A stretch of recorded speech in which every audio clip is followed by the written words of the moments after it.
𝗫𝗄𝗃.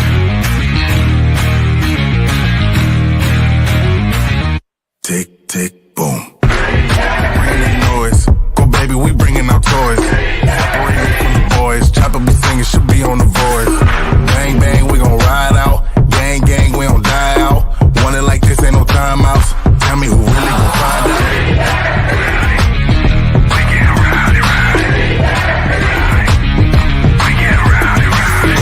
We be disturbing the peace. Working, we serving the streets. About to go ahead, going beast. Bang, bang, leave you sleep. Tick, tick, boom. Hard body, body, and not scaring nobody. You make me resort to wildin'. You must be blind by the diamonds. I didn't want it to be this way, but y'all won't need to try this, so it's no way around it. You the loudest one, it's going quiet.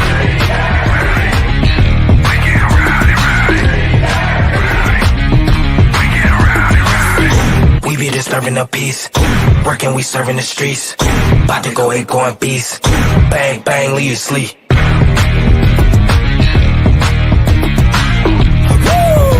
It's go, go, go, go, go, go, go time.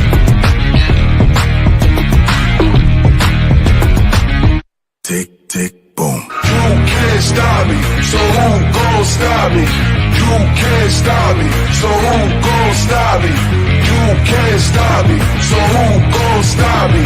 You can't stop me, so who gon' stop me? We be disturbing the peace. Working, we serving the streets. About to go ahead, going beast. Bang, bang, leave you sleep.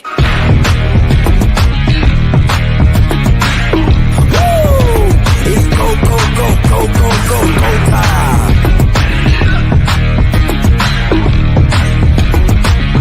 Tick, tick, boom. Who bringing the noise? Go, baby, we bringing our toys. Separate men from the boys. Chopper be singing, should be on the voice. Bang, bang, we gon' ride out. Gang, gang, we don't die out. Want it like this, ain't no timeouts. Tell me who really gon' find out.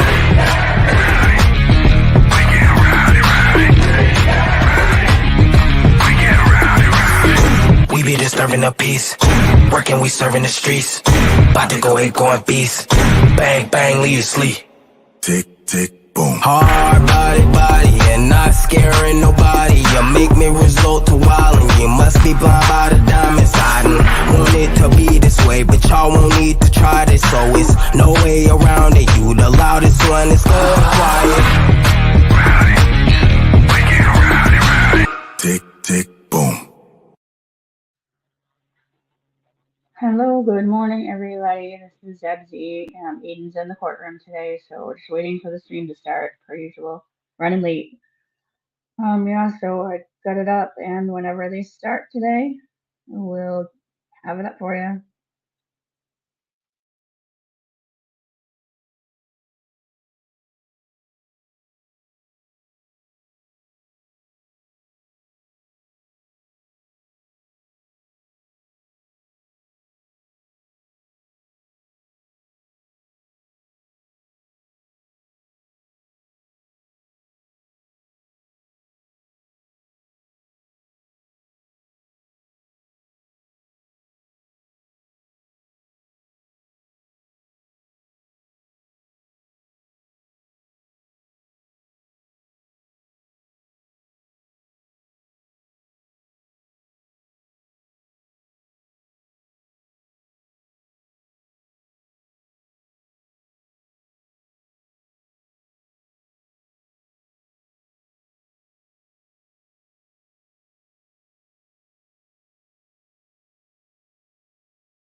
Able to follow the instructions and refrain from discussing this case with anyone since we left here last week? Yes. Everyone said yes or nodded affirmatively. Were you also able to follow the instructions and refrain from doing any independent research or investigation into this case? Yes. Everyone said yes or nodded affirmatively. Did anyone happen to see, hear, or read anything about this case since we were last week? No. Everyone said no or sure. Now, jurors, before we start, I do want to give you that instruction again on what is evidence. So in considering the testimony of any witness, remember that the questions that are asked are not evidence. Only the answers, which are really the only part of the exchange between the lawyers and the witnesses that are under oath, are evidence. So if a witness is asked, isn't it true that after you learned that your uncle left you money in his will, you poisoned him? And the witness answers no. Then based solely on that question and answer, there's no evidence that the witness has an uncle, that the uncle had a will, that the uncle left the witness money, that the witness knew that the uncle left the witness money, or that the witness poisoned him. So keep that in mind for reference when you're listening to testimony. All right, Mr. Lally, who's your first witness? Your Honor, the Commonwealth would call Lieutenant Kevin O'Hara to the stand. Okay.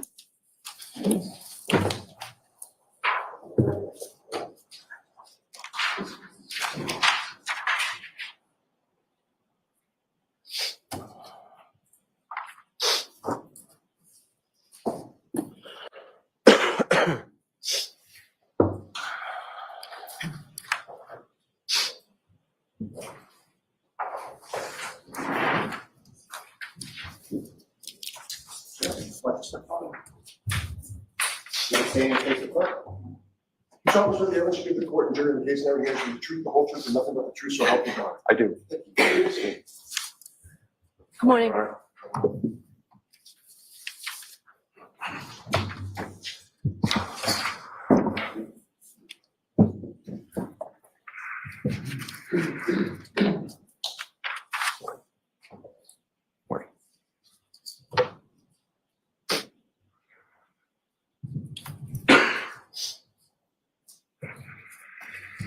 Forgive me, Your Honor.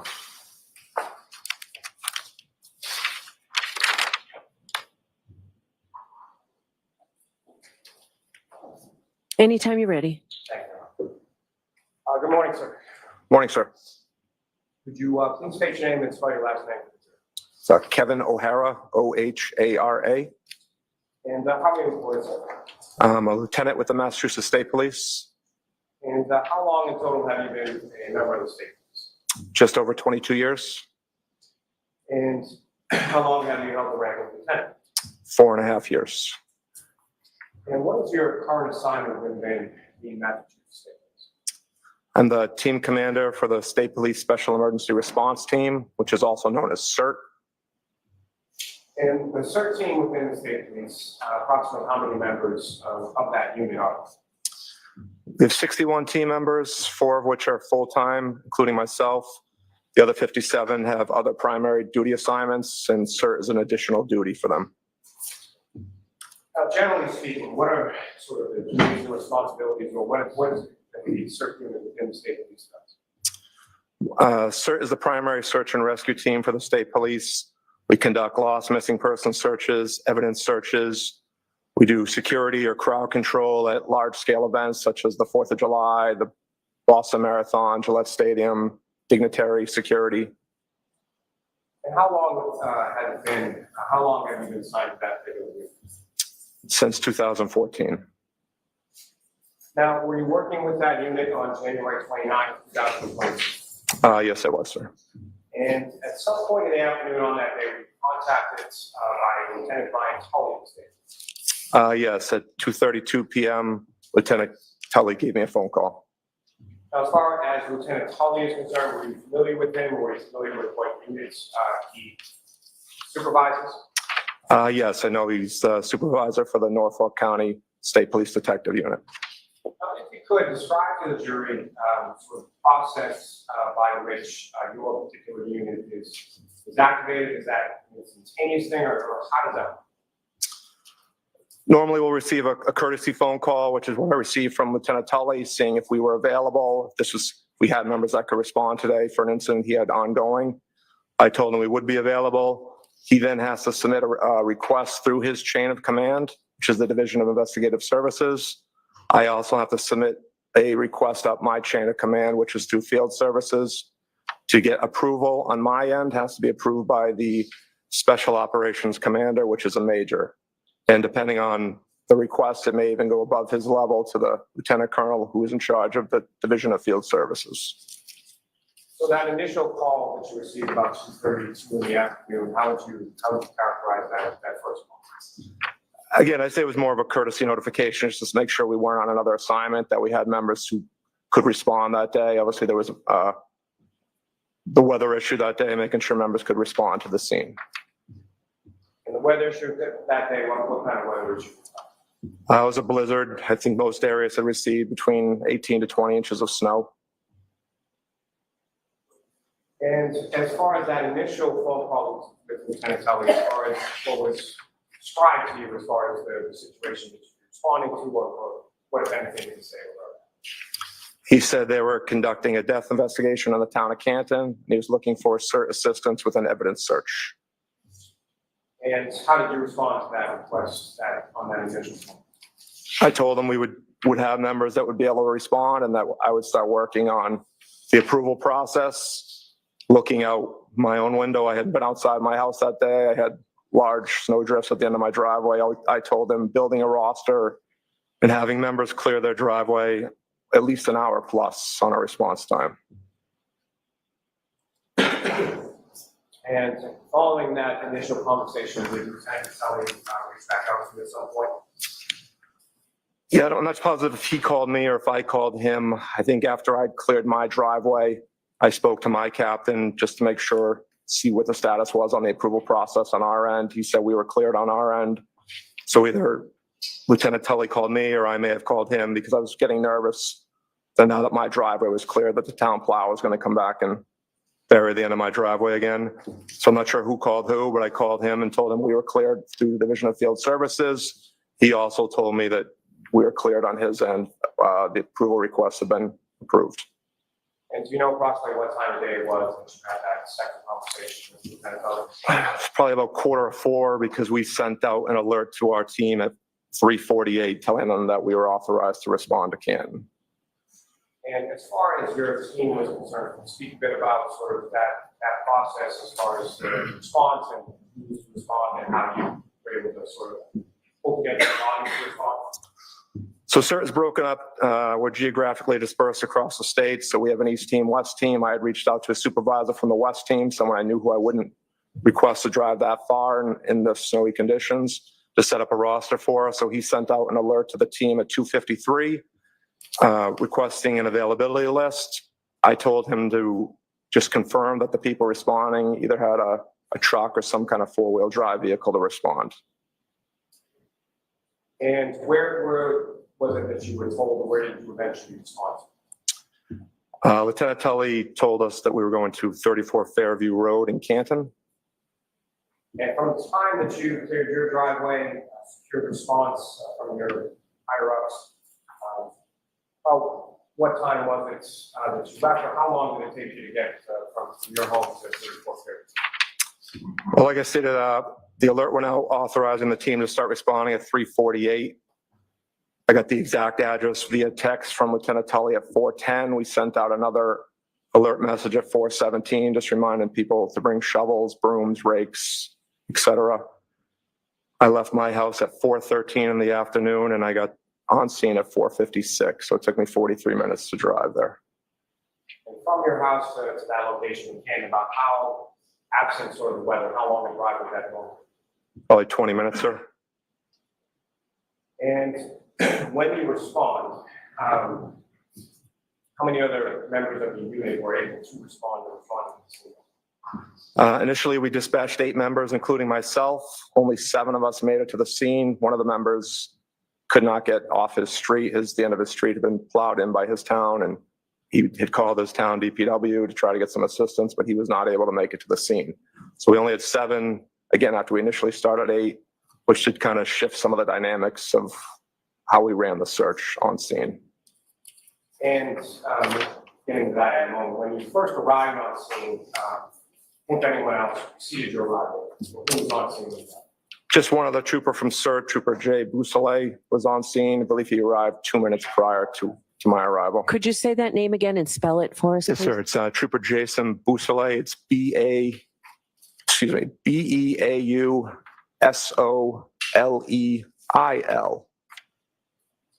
Thank you.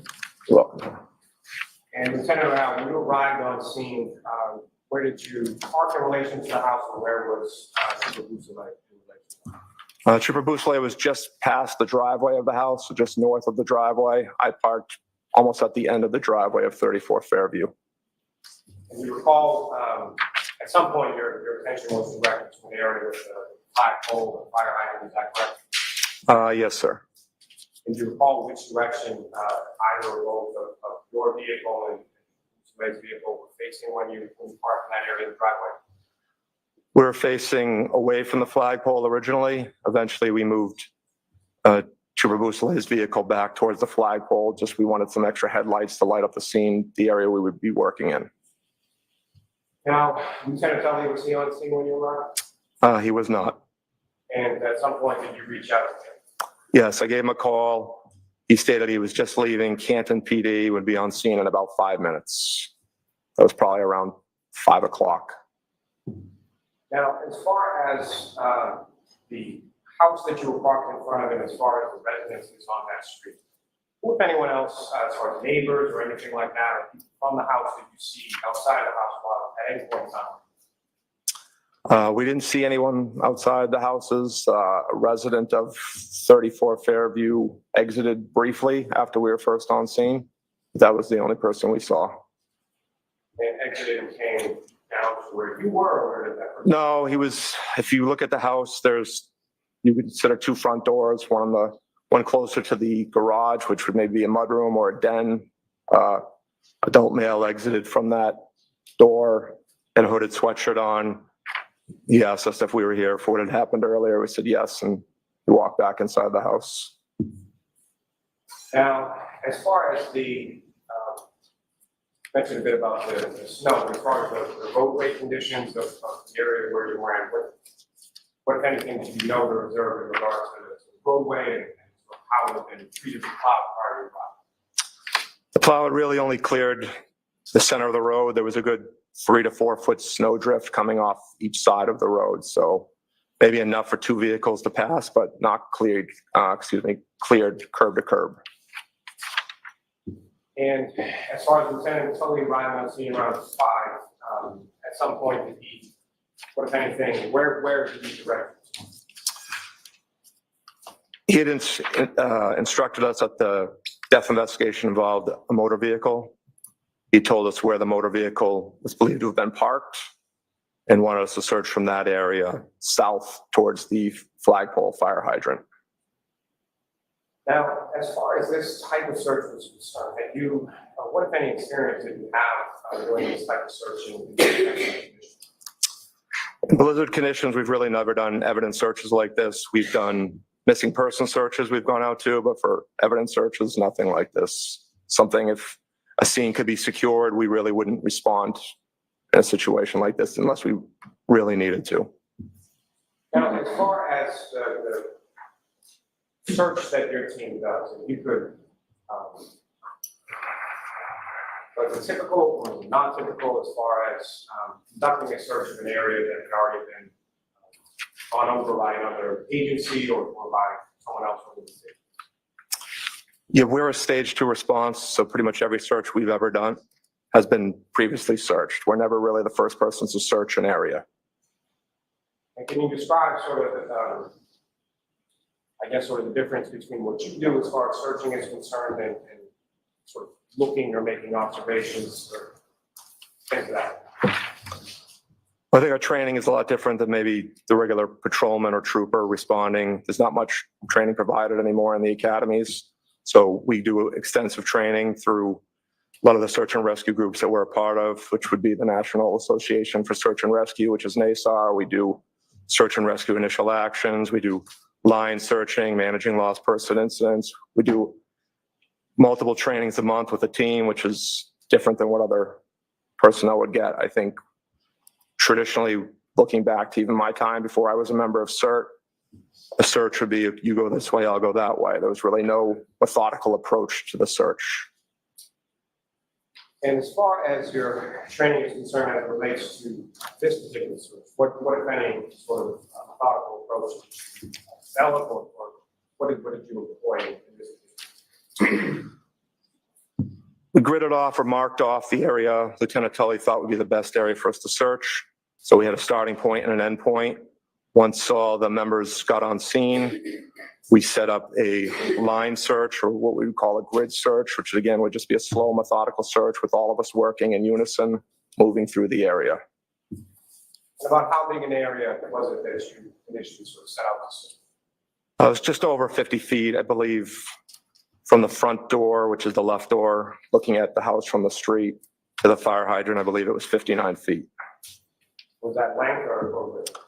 That is length.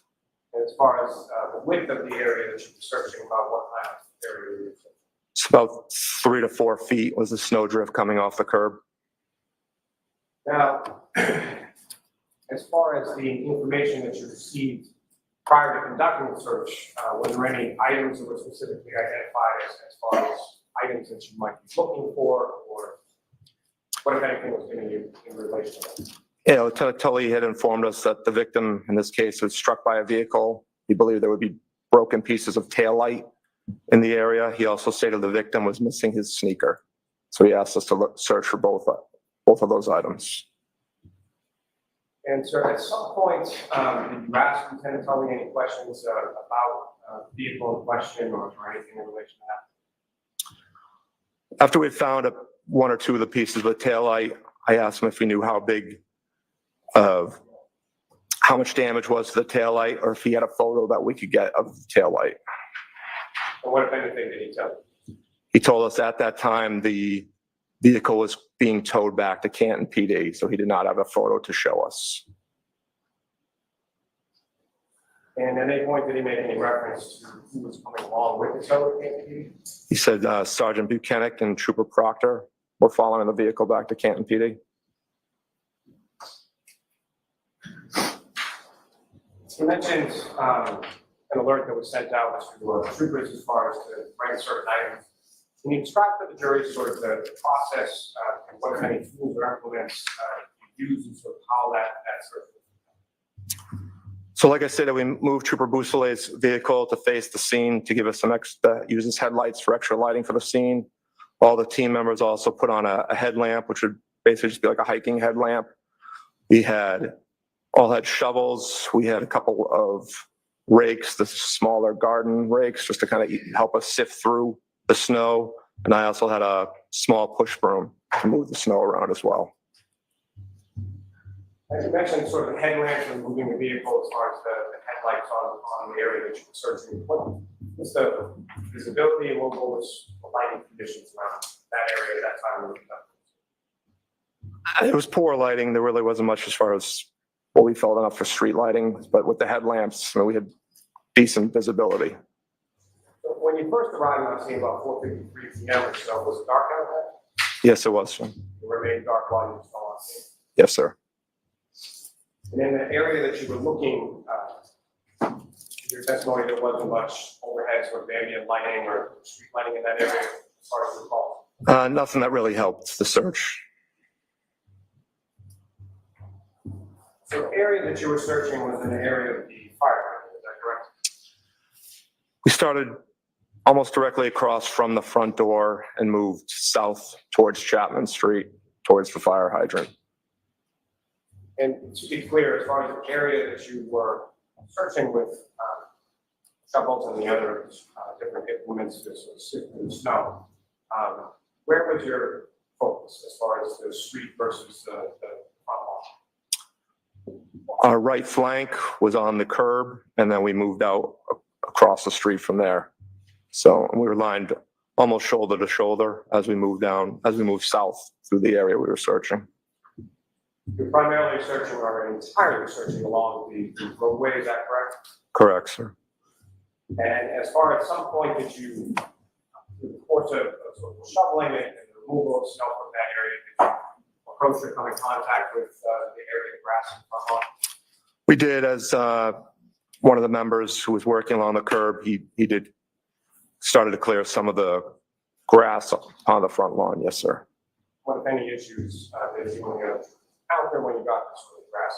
It was very difficult to clear the snow. I don't think we had very good visibility on what we were moving, even with the push broom and the rake. It was very difficult to definitively say we had cleared the lawn properly. So we didn't focus too much of our efforts on that area.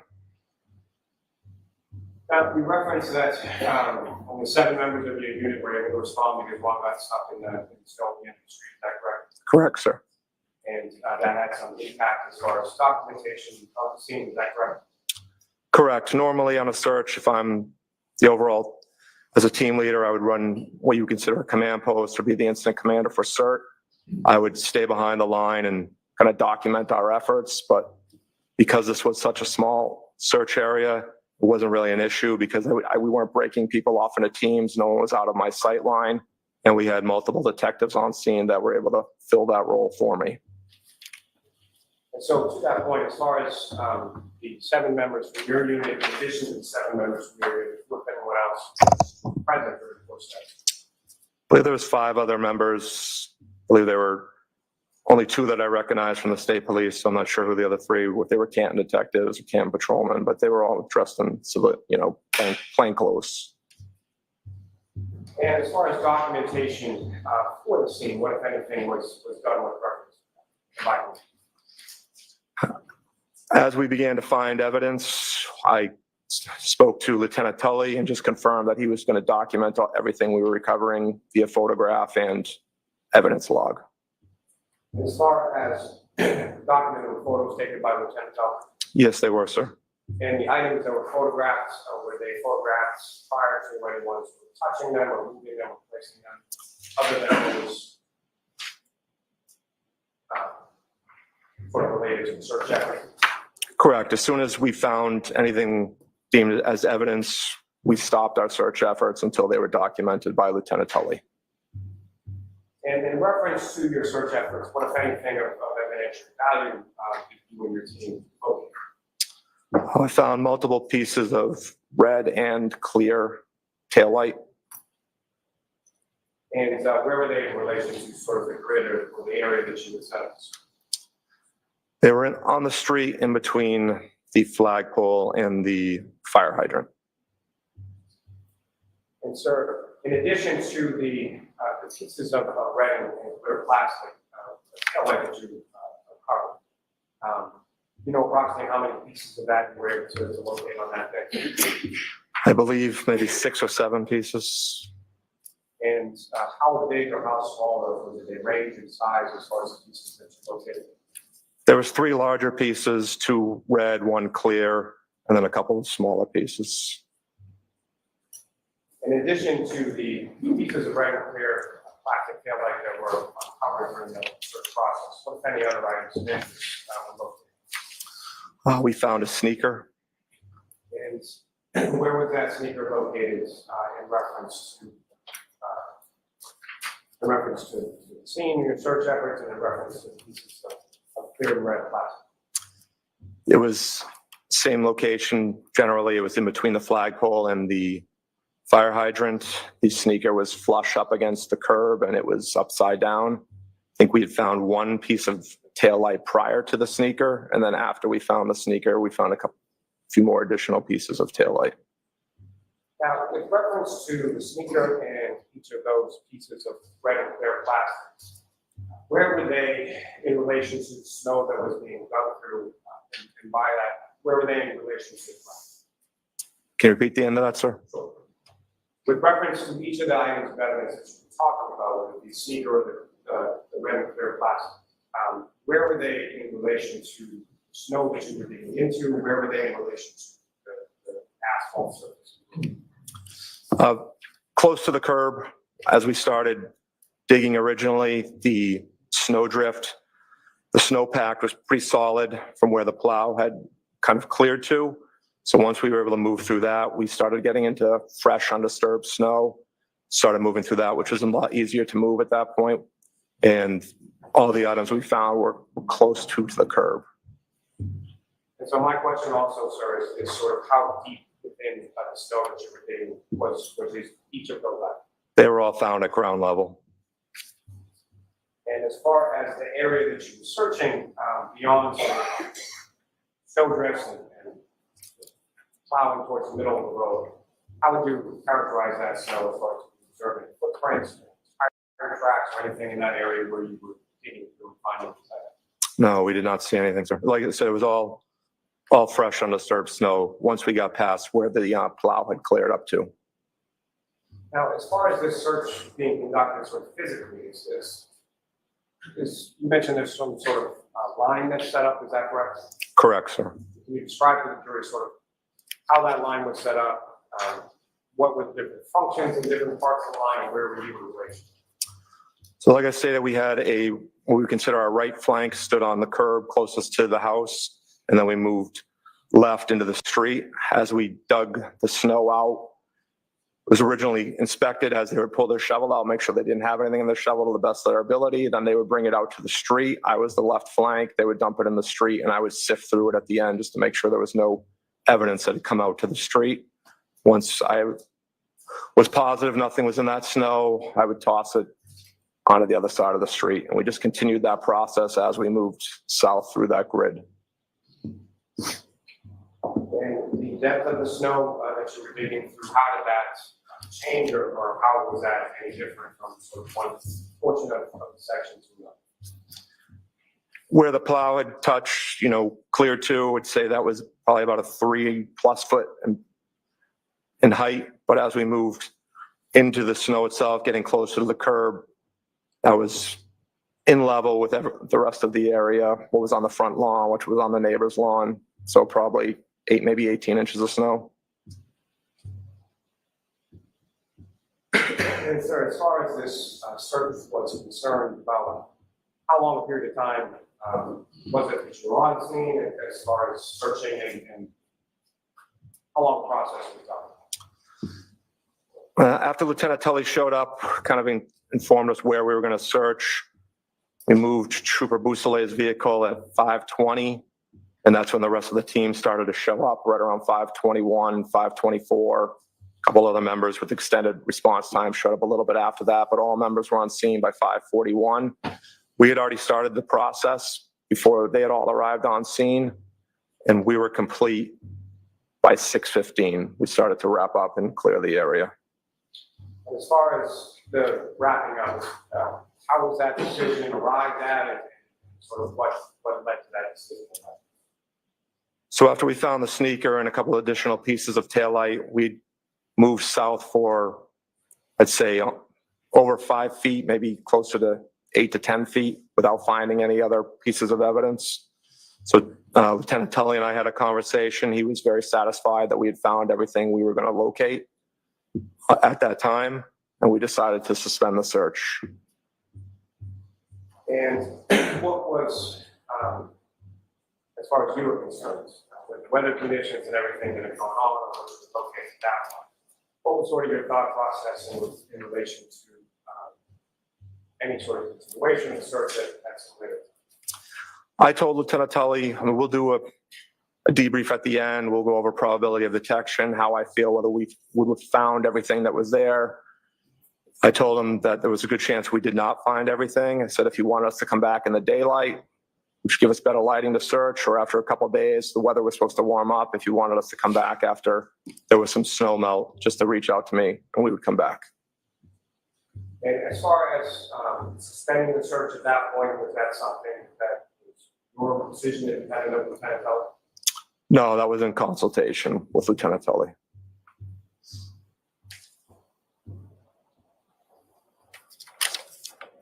You mentioned Troopers Buchanan and Proctor, or you received information that they were following a vehicle to the station, is that correct? Correct, sir. At any point in time that you were on scene, did you know either Sergeant Buchanan or Trooper Proctor? Yes, I know both of them, sir. And at any point in time that you were on scene, did you see either Sergeant Buchanan or Trooper Proctor in the area of critical Fairview during the entire time? Okay. No, they were not on scene. So the other sort of troopers that you had mentioned around, they were not, right? They were not there, no, sir. Now, as far as the securing of evidence, how was that done? Generally speaking, in relation to searches that your unit conducts, and how was it done in this case? So we don't recover evidence. We'll stop and halt our search. Sometimes we've been waiting for crime scene to show up for 2 hours before we continue to search. So once we found the first piece of taillight, again, I conferred with Lieutenant Tully, asked him if he was documenting it and recovering everything. He stated he was. Once we felt comfortable that he had done that properly, we then continued the search. So once you get sort of that initial parameters as far as where and what you may be looking for from Lieutenant Tully, is Lieutenant Tully directing your search efforts in any way, shape, or form? He is not, no. And is that typical as far as how the searches will be conducted? Correct, yes. Yeah, they let me run the search the way I deem best. So in addition to photographs, what if anything else was done to the documents? We had one of our members use a handheld GPS, which we use a Garmin 64ST, and he marked each item we found, which we then can upload later to a map, which we did later that evening. If you could just describe to the jury that process as far as mapping is concerned, so how mobile positioning system or GPS is utilized in creating that. Correct. So the Garmin GPS we use, it connects to 4 different satellites to give you a best range of your location. There obviously is some range error involved with GPSs, but he was able to stamp 3 of the items, or 3 pieces of the tail light. But as he was marking those items on his GPS, because they were in such close proximity, they were almost marking directly on top of each other. So he only marked 3 of them because it was just going to clutter the map as we continued if you were to mark all the pieces we located. So with respect to the 3 pieces of taillight that were marked on the diagram, excuse me, were those the larger pieces, smaller pieces, or something? They were the larger pieces, sir.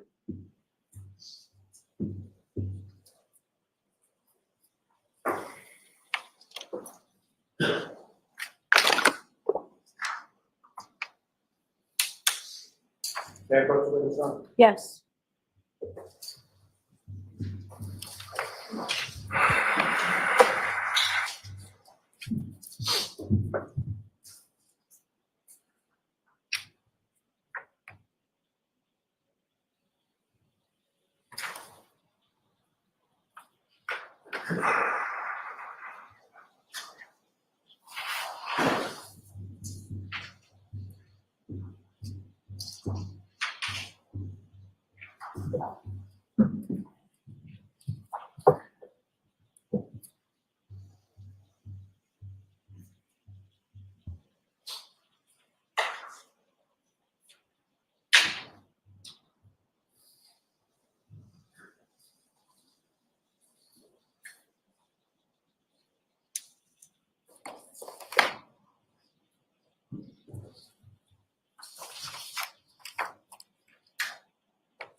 Sir, I'm showing you a series of 24 photographs. Briefly, I'm going to ask you in a moment if you recognize.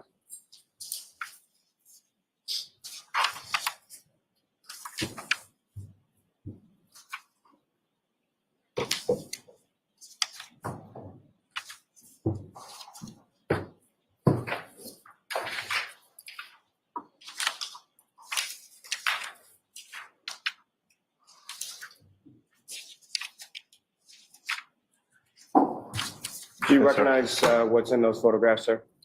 Yes, sir. It's the area we searched and some of the evidence that we recovered. Your Honor, Commonwealth will seek to introduce in a minute the next exhibits. Any objection, Mr. There Yannetti? is no objection, Your Honor. Thank you. Thank you, sir.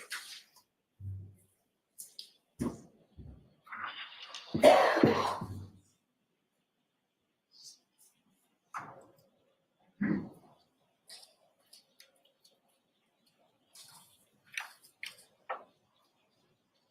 would be Mark. Maybe you're supposed to be. All right, Oh, I'm sorry. She needs to have her attention on the mic. I'm sorry.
Jimmy.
I have exhibit 111 through 134.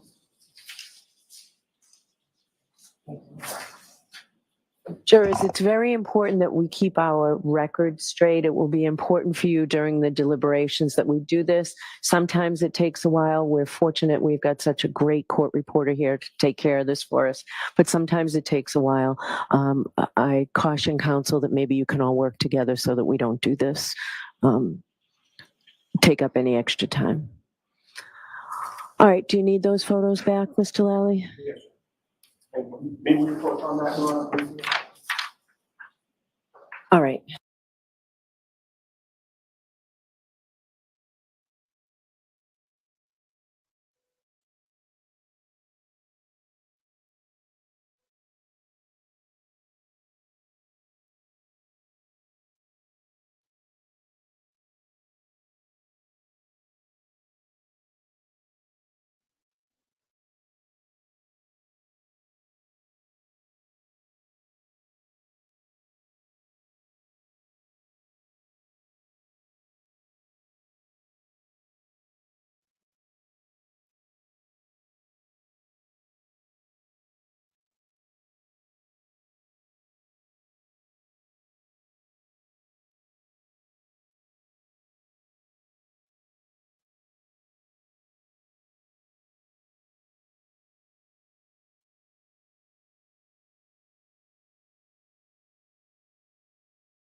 Thank you.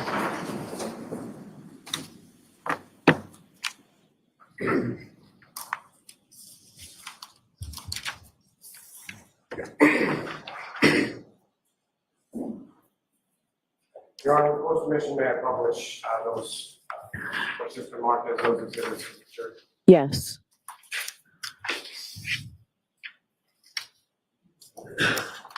I approach the witness, Your Honor. Yes.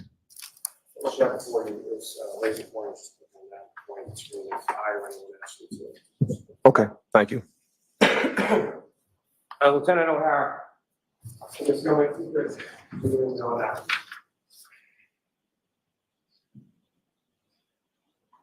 So, Lieutenant O'Hara, what you have up on the screen before you, is that what you have as exhibit 134?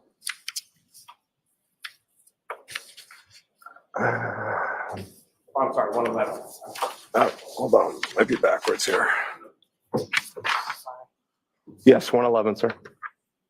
And if you could describe to the jury, and if you, using that laser pointer, what if anything is to be This is the flagpole in front of the house. As you move south, this appears to be one of the pieces of taillight that we recovered. And sir, Ms. Gilman, if you could zoom back out a little. Now, as far as when you're conducting this search or when the actual searching process is ongoing, what was the weather doing while you were doing it? Is that visible in this photograph?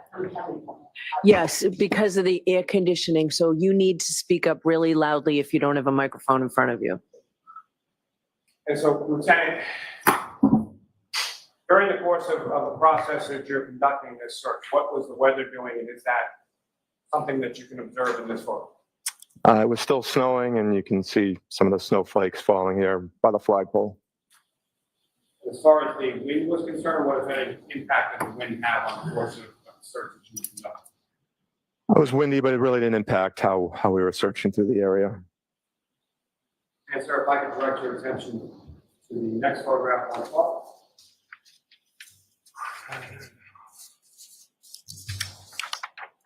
Okay. And again, sir, what's up on the screen, is that what you have before you? Yes, it is. This is sort of a different perspective of the same area that you were talking about in the last photograph, is that correct? Correct. If I could have the next photograph, 113. Again, what's up on the screen, is that what you have before you as 113? Yes, it is. And again, sort of a closer perspective to the piece of taillight that you were referring to, is that correct? Correct. If I could have the next photograph. Okay, you really have to speak up. Again, Lieutenant, what's up on the screen, is that what you have before you? Yes, it is. Again, a closer up image of that same piece of taillight as it was observed when you covered it. Correct. And you can see right here to the left of the taillight, that is the molding of a shovel. So this piece of taillight was picked up by one of the team members' shovels. And as they overturned it, you can see the taillight came up as they were searching through the area. And this is kind of the markings of the shovel itself.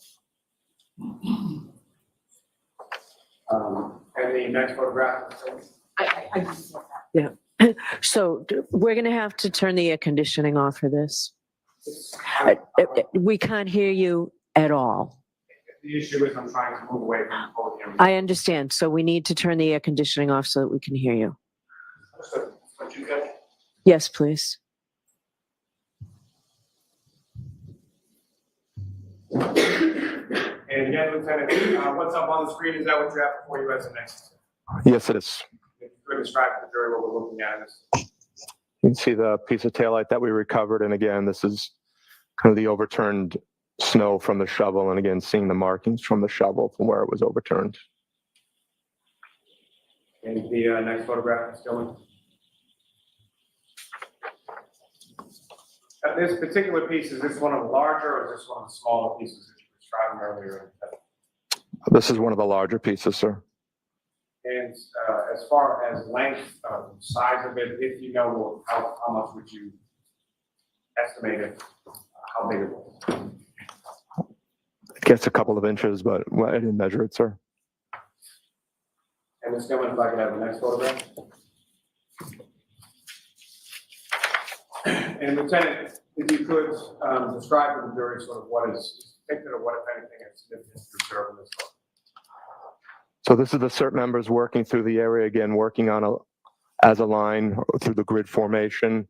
One of the things we stress is your critical separation, making sure you're close enough to each other that you won't miss a piece of evidence. If you're too far apart, you will miss that. A lot of times before searches, we will take an item of similar size item that we're looking for, and we'll space out. Because this was such a condensed search area, we just had the team members stand almost shoulder to shoulder as they search through the area.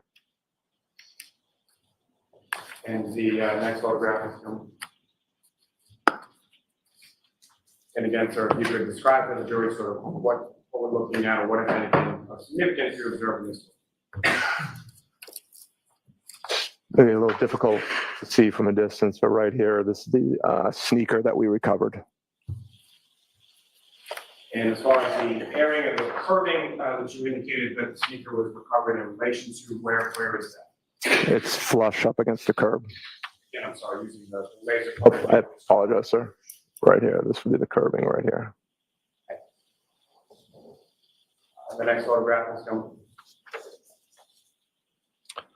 So similar, as far as this photograph is concerned, what, if anything, do you observe in that photograph? What do we...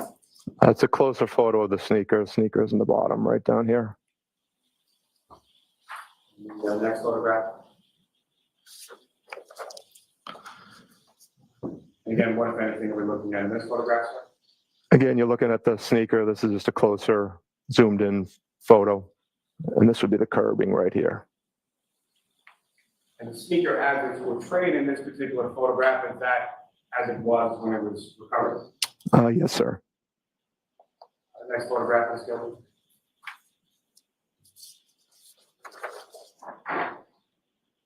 The other side of that sneaker, is that correct? Correct, sir.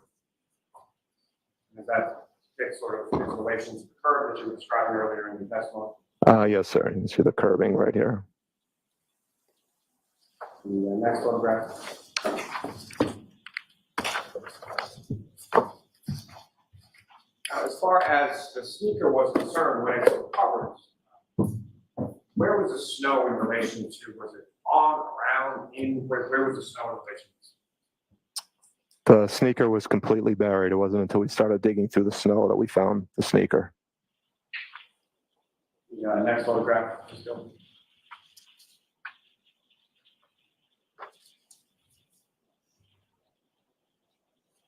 And this is how it was discovered, is that correct? Correct, sir.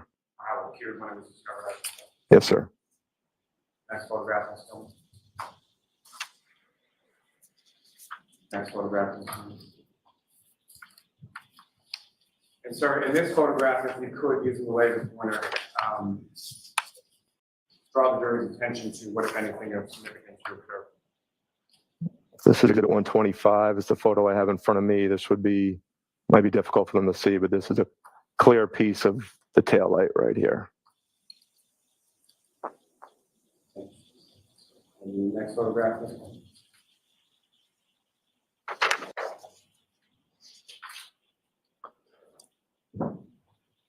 And again, sir, what is depicted in this exhibit 126? See a little closer zoomed in version of the clear piece of taillight that was recovered. As far as what the area of snow surrounding, did that sort of depict the depth at which that piece of clear plastic taillight was discovered? Correct, sir. The next photograph, 127. What, anything we're looking at in this one? A different angle of the piece of clear taillight that was recovered. The next photograph is exhibit 128. So if you could describe to the jury what is depicted in exhibit 128. It's difficult to see, but there's a piece of clear taillight right here. I can see with the photo in front of me, but I'm not sure if the jurors can see it from that distance, but there is a clear piece of taillight in this location. Next photograph, 129. Again, if you could demonstrate to the jury what, if anything, is significant to your observation. Again, there's a piece of clear taillight right in this location. Different piece of taillight than the one you were referring to previously in the prior exhibits. Yes, sir. Next photograph, 130. What, if anything, what are we looking at in this? Again, there's a piece of clear taillight. Again, might be difficult from the distance for the jurors, but it's in this location here. Next photograph, 131. What, if anything, is depicted in exhibit 130? There's a larger piece of red taillight located on the ground in this location. And the next exhibit 132.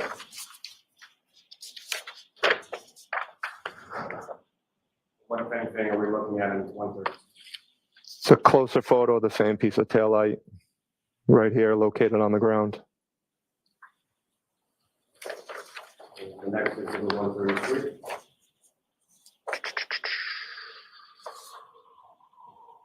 Now, what, if anything, is depicted in 130?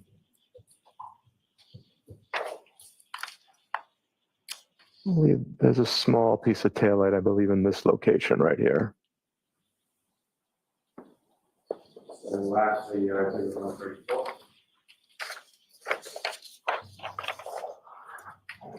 It's a small piece of taillight right on the ground right here in this location.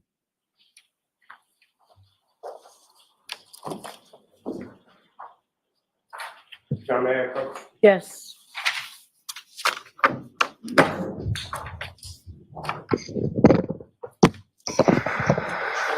Set those away. Just take a look at those and look up when it's finished. What's that, sir? Do you recognize those? Yes, I do, sir. What do you recognize those? This is the mapping system we use to map evidence we recover. Are those diagrams created pursuant to that mapping system? Yes, they are. What's contained in those diagrams is that a fair and accurate portrayal of where items were recovered in relation to various markers on scene at 34 Fairview on January 29th in the afternoon. Yeah, the marks showing on the map, they're a little offset, but that falls in the range of error with the handheld GPSs. May I approach again, Your Honor? Yes. I'll vote to seek to introduce. No objection to the maps. All right. Thank you.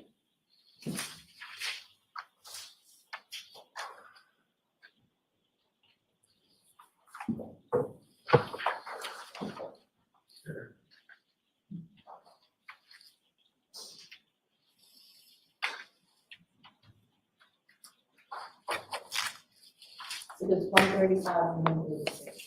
Thank you. Thank you.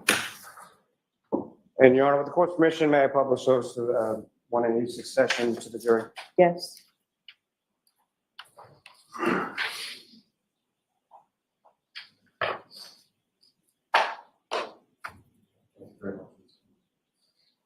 Now, Lieutenant O'Hara, what you have before you is the first diagram, 135, is that what's up on the screen?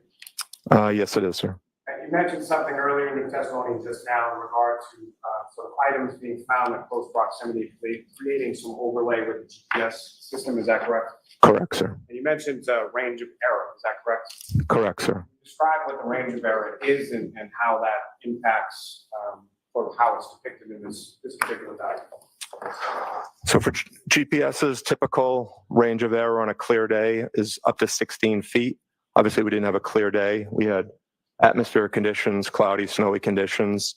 GPSs can be affected for their range accuracy by a few different things. One is the satellite geometry. As I said before, the GPSs connect to 4 different satellites. You also could have signal blockage. Blockage could occur from trees, buildings, bridges.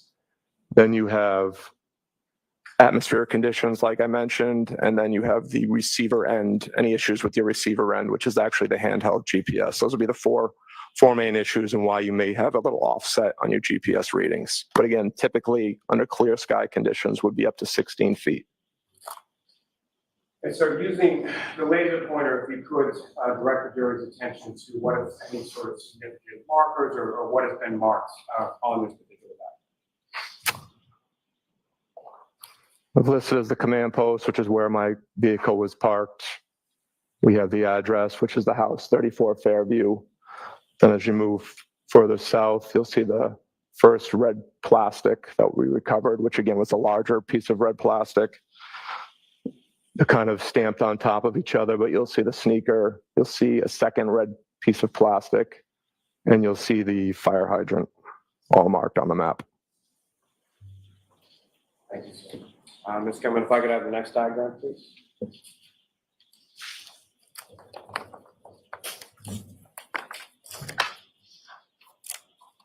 Again, so what's up on the screen, is that what you have before you? Is it 136?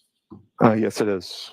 And again, if you could describe to the jury sort of what we're looking at in this diagram or what, if anything, is different between 136 and 135. We just changed the layering on the map just to make it a little easier to read. So we removed the taillight pieces, and now we just have the sneaker and the fire hydrant listed on the map here. And that area, as far as you were talking, sort of the concentration of the search was in the area of the flagpole and the fire hydrant, is that correct?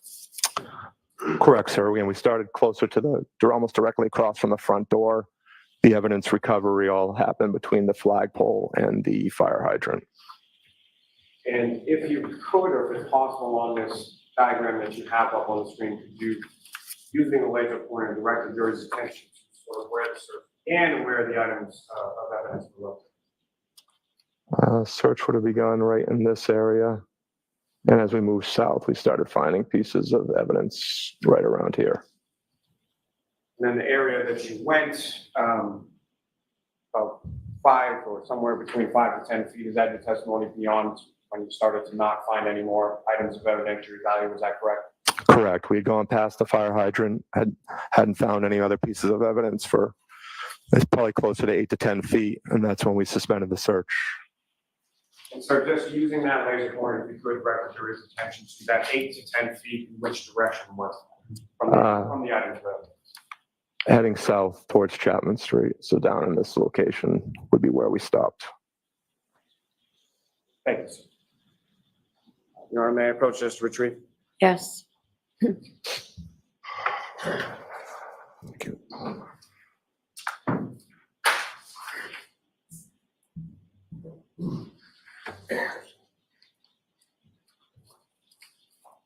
Now, sir, at any point in time that you were on scene, were you able to look at or see any sort of photographs or any images of the damage to the taillight?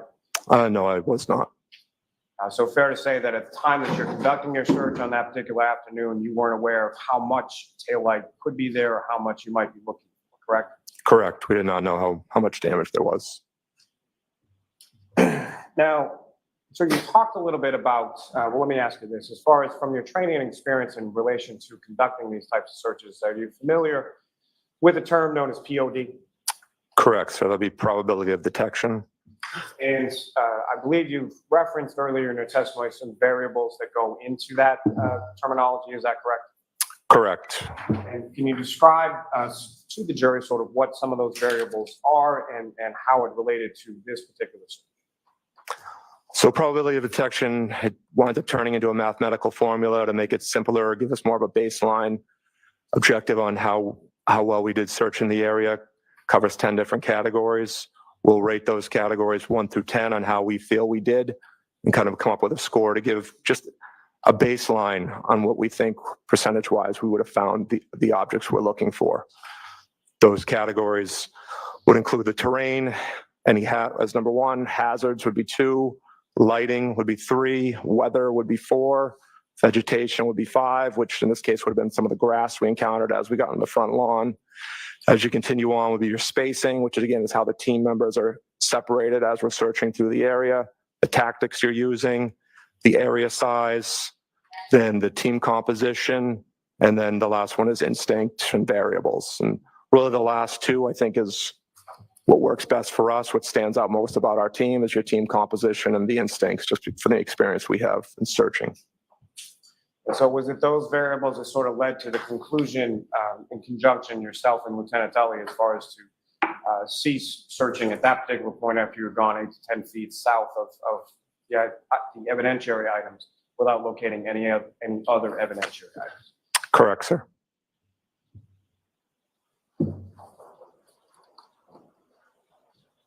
Thank you. I have no further questions for this witness. Thank you, sir. All right, cross-examination. Thank you, sir.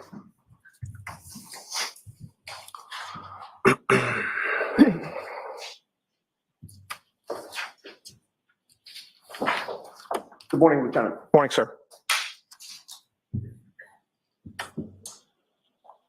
Sir, so you will agree with me that it was Lieutenant Brian Tully who first called you at 2:32 p.m. to ask that your team come out for an evidence search? That's correct, sir. And you knew at that time that Lieutenant Tully was he was in charge of the Norfolk County State Police Detectives Unit, correct? Correct, sir. Attached to the Norfolk County DA's office, correct? Correct, sir. And you also knew Trooper Michael Proctor at that time? I knew who he is, yes, sir. And you knew that Trooper Michael Proctor was in the same unit as Lieutenant Tully, correct? I don't know if I knew he was assigned to that office. I'm not sure where he was assigned, sir. You've since found out that he is. Correct, sir. Now, you told Lieutenant Tully during that phone call at 2:32 p.m. that you would make your team available that day, correct? Yes, sir. But at that point in time, Lieutenant Tully specifically held you up, right? Because he didn't have authorization yet? Objection. Is that true? It's not. Okay. He told you that he did not have the green light, correct? He had not requested official response from sir at that time. Okay. So you were not authorized to respond at that time, correct? No, neither one of us are allowed to dispatch my team. We have to send up formal requests to get authorization to respond. All right. Now, by 2:32 p.m. on January 29th, when you first spoke to Lieutenant Tully, snow had been falling consistently in Canton since the early hours, correct? The early morning hours? I would assume so, yes, sir. It was at my house. I'm sorry? It was at my house, so I would assume so, yes, sir. But you lived in Massachusetts at that Correct, time, right? yes, I did, sir. And you weren't hours away when you were contacted by Lieutenant Tully, correct? I was not, no. All right. Now, you were aware that John O'Keefe's body was found on Brian Albert's lawn at 6:03 that morning? I believe when I spoke to Lieutenant Tully, he told me around 6:30. Okay. Well, let's go with 6:30 then. So when you received the call from Lieutenant Tully, snow would have been accumulated from 6:30 a.m. approximately to approximately 2:30 p.m., correct? Yes, sir. And so snow had been accumulating at that point when you first got the call for about 8 hours after the body was found, correct? Correct, sir. Now, before you conduct a search, is it important for you to know in general terms the working theory of the police and the investigators in terms of what had happened at the scene? It's not. I want as detailed information on what we're looking for. As far as the investigation's concerned, that's not interesting to me. I'm not interested in those exact specifics. I just want to know where you would like us to search and what you need us to find. Right, but in order to know what you are seeking to find, you'd need to learn from the investigators what they believed happened that would leave that evidence, correct? Correct, sir. He told us we were looking for pieces of tail light from a vehicle. All right. You'd also want to know prior to getting to the scene who had access to the scene before you got there, would you not? I did not need to know that information, no, sir, and I did not ask that. All right. Is it important to maintain the integrity of a crime scene before it's searched or processed? Sometimes, but a lot of times when we're involved in searches, we might not be out for days later. If search efforts have been exhausted and they don't think any evidence can be recovered, we will go out to scenes that have been left unsecured for days on end. Sure, no, I understand that, but that wasn't my question. My question was, is it important to maintain the integrity of a crime scene before it's searched or processed? Well, you can leave it unattended if you don't believe it'll be disturbed or anything will be taken, sir. Is it preferable to leave a crime scene unattended prior to searching it? No, I think they would have searched it before we arrived, yes, sir. Again, I'm going to ask if you would, please just respond to What my preference would be, sir, yes, I'd prefer that it was secured. Okay, that wasn't very difficult. Apologize. Objection, Your Honor. So no comments, Ms. Giannetti. At the time that Lieutenant Tully first called you, were you aware that no one from law enforcement was controlling that crime scene? Objection. I'll allow it. I was not aware of that, no, sir. Were you aware at that time that no one had been controlling it for about 6 or 7 hours before you were called? I was not aware of that, sir. Were you aware that the scene had been abandoned by the police and investigators at about 7:50 in the morning? Objection. I'll allow it. I was not aware of that, sir. Were you aware that the scene was left open to the public for hours before you were asked to search? I was not aware of that. All right, in any case, when you got there was only one trooper on scene, and that was a trooper from your unit, Correct, sir. 𝗪𝗄𝗍? Correct. Nobody else was guarding the crime scene at that point, correct? There was not.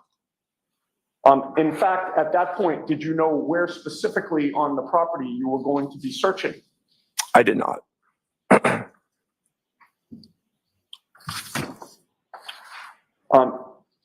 And in your experience, is it proper procedure in an investigation that requires a search for law enforcement to give up control of the area that will be searched? It's not unusual for us to respond to scenes like that, sir. It happens, but is it proper procedure, sir, to give up control of an area to be searched prior to the search? If they don't think anything will be recovered in the meantime, sir, it's something we encounter all the time on our searches. Right. So in this case, is it your testimony then that the investigators didn't think that anything would be recovered? Objection. I'll sustain the objection. All right. Well, you recorded that there was a second alert regarding this case at 2:53 p.m., correct? That was the initial alert, sir. Maybe we're getting into semantics here, but you were first notified at 2:32 p.m. by Lieutenant Tully, correct? That's him calling me. The 253 alert is sent out to my full team. Okay. That 253 alert is the second time that you're receiving information about this case, right? The first being 2:32 from Lieutenant Tully. No, that's not new information. That's me taking the information I received from Lieutenant Tully and sending it out to the rest of my team because they were not aware of the circumstances yet. So you were the one to send out that second alert or that alert? The West Team supervisor, because I was going to start clearing my driveway. So I reached out to a West Team supervisor. He sent out that alert. And who was that? That was then Sergeant, now Lieutenant Simpson. And the alert that Sergeant Simpson sent out was an instruction for members of your team to begin clearing off their cruisers and their driveways to get ready to go, correct? That was an availability of alert to see who would be available to respond. And that they should begin clearing off their cruisers and driveways, correct? Yes, so they would be able to respond. All right. But your team was still not activated at that point, correct? Correct. In fact, Sergeant Simpson explicitly wrote in that alert, quote, "We do not have the green light yet," end quote, correct? Correct, sir. Sergeant Simpson at 2:53 p.m. in that alert actually typed it in twice that your team did not have the green light, correct? Correct. It's a voice generator response that will normally duplicate the instructions. So as I listen to it, if they miss it the first time through, they can hopefully hear it clearly the second time through. Okay. And it was very clear that you didn't have the green light from that alert, correct? Correct, sir. We weren't authorized to respond yet. Okay. Now, you stated that you were in Massachusetts at the time you were first contacted, correct? Yes, sir. And how far were you from Canton? Normally would be about a 20-minute ride. All right. With the blizzard conditions, however, it took you longer than that? 43 minutes, sir. Now, you're familiar with the CERT Administrative Journal extract? The daily journal, sir? Yes. Yes, sir. That recorded, and when I say that, I mean, you called it the daily journal? Yes, sir. All right, I'll call it the daily journal. That daily journal recorded the initial contact that you had with Lieutenant Tully at 2:32 p.m., correct? Yes, that was entered into the daily journal. And then the second entry was the 2:53 p.m. alert that was sent out by Sergeant Simpson, correct? Yeah, I'm not sure if that's in the daily journal or not, but that would be the alert, sir. May I approach the witness, please? Yes.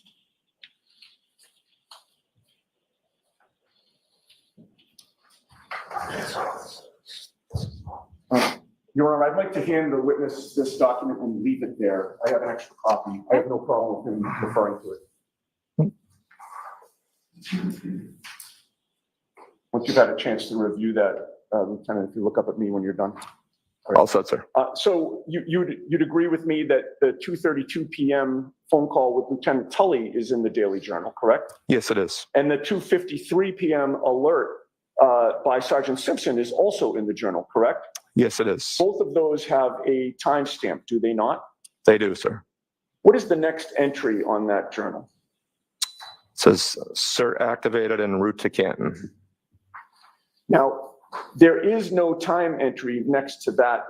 I'm sorry, no time is entered next to that entry, correct? There is not, no.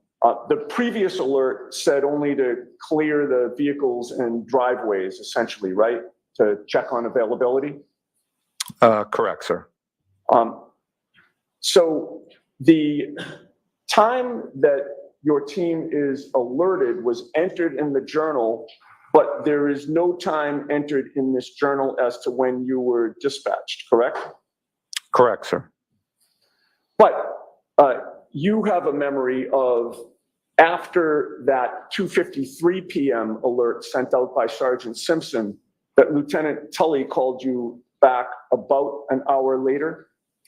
It's not a memory, sir. Our alert for the team to respond is time-stamped at 3:48 p.m. Okay, and that was Sergeant Simpson that recorded that, correct? Correct, sir. But that's not in the Daily Journal, correct? No, that's in the Health and Homeland Alert Network, which records all our alerts that get sent out. And that was time-stamped at 3:48. 3:48, okay. Now, other than authorization that would have been obtained after the 2:53 p.m. alert, did you ever ascertain what else changed on the part of the Norfolk State Police Detective Unit that allowed you now to have the green light? Once I was done cleaning my driveway off, which took a significant amount of time, I spoke to my captain. He said we were approved through our chain of command. And that's when either I contacted Lieutenant Tully or he called me. He said he was approved through his chain of command to include the deputy superintendent who was authorizing a response. Okay, So there's several layers of the chain of command that have to approve a response for numerous reasons. Staffing reasons, they know I'm pulling, again, I said some of my team members aren't full-time members. Some of them I have to pull off their assignments. So if they're on patrol, I'll now be shorting a barracks. They take that into consideration, overtime consideration, safety consideration of now additional members driving through the whether to respond. So that all gets discussed at levels above us. All right. That answer applied to strictly issues regarding authorization on both ends, correct? Yes, sir. All right. You recall my question, which was, other than authorization, did you learn what, if anything, had changed in that time period from 2:53 p.m. to 3:48 p.m. on the part of the Norfolk State Police Detectives Unit? No, sir. We just talked about the authorization process. Sometime shortly before 4 o'clock, you're talking about 3:48 being the alert authorizing you to depart. Sometime before 4, Sergeant Simpson informed your team to start heading to Canton and to report to you, correct? Correct, sir. That meant that team members should basically stop what they're doing, the ones who are going to be going, get their gear ready, suit up, get in a car, and start driving to Canton to meet up with you, correct? Correct, sir. And we've already discussed that on this particular day with blizzard conditions and the roads as they existed, that would obviously take more time than it would on a clear sunny day, correct? Correct, sir. And I believe your estimation is maybe about a 20-minute drive in good weather with good roads versus the 43 minutes it actually took you to get there, correct? Correct. Now, the 7 members of your team who did show up were Bearden, 𝗿𝗂𝗏, Carrier, Louise, O'Brien, you, and Viscardi, correct? Correct, sir. You all arrived at about the same time, sir? No, we had a pretty significant difference between arrival times. Okay. Is there something called a personnel status report that records arrival times, sir? No, it doesn't record arrival times. We just enter who's responding. We use our geotab, which is our vehicle locator, to determine arrival times.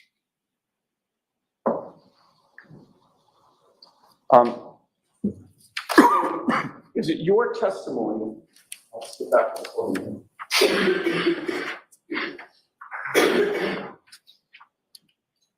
Is it your testimony that the personnel status report does not record the date and time that somebody arrived on scene?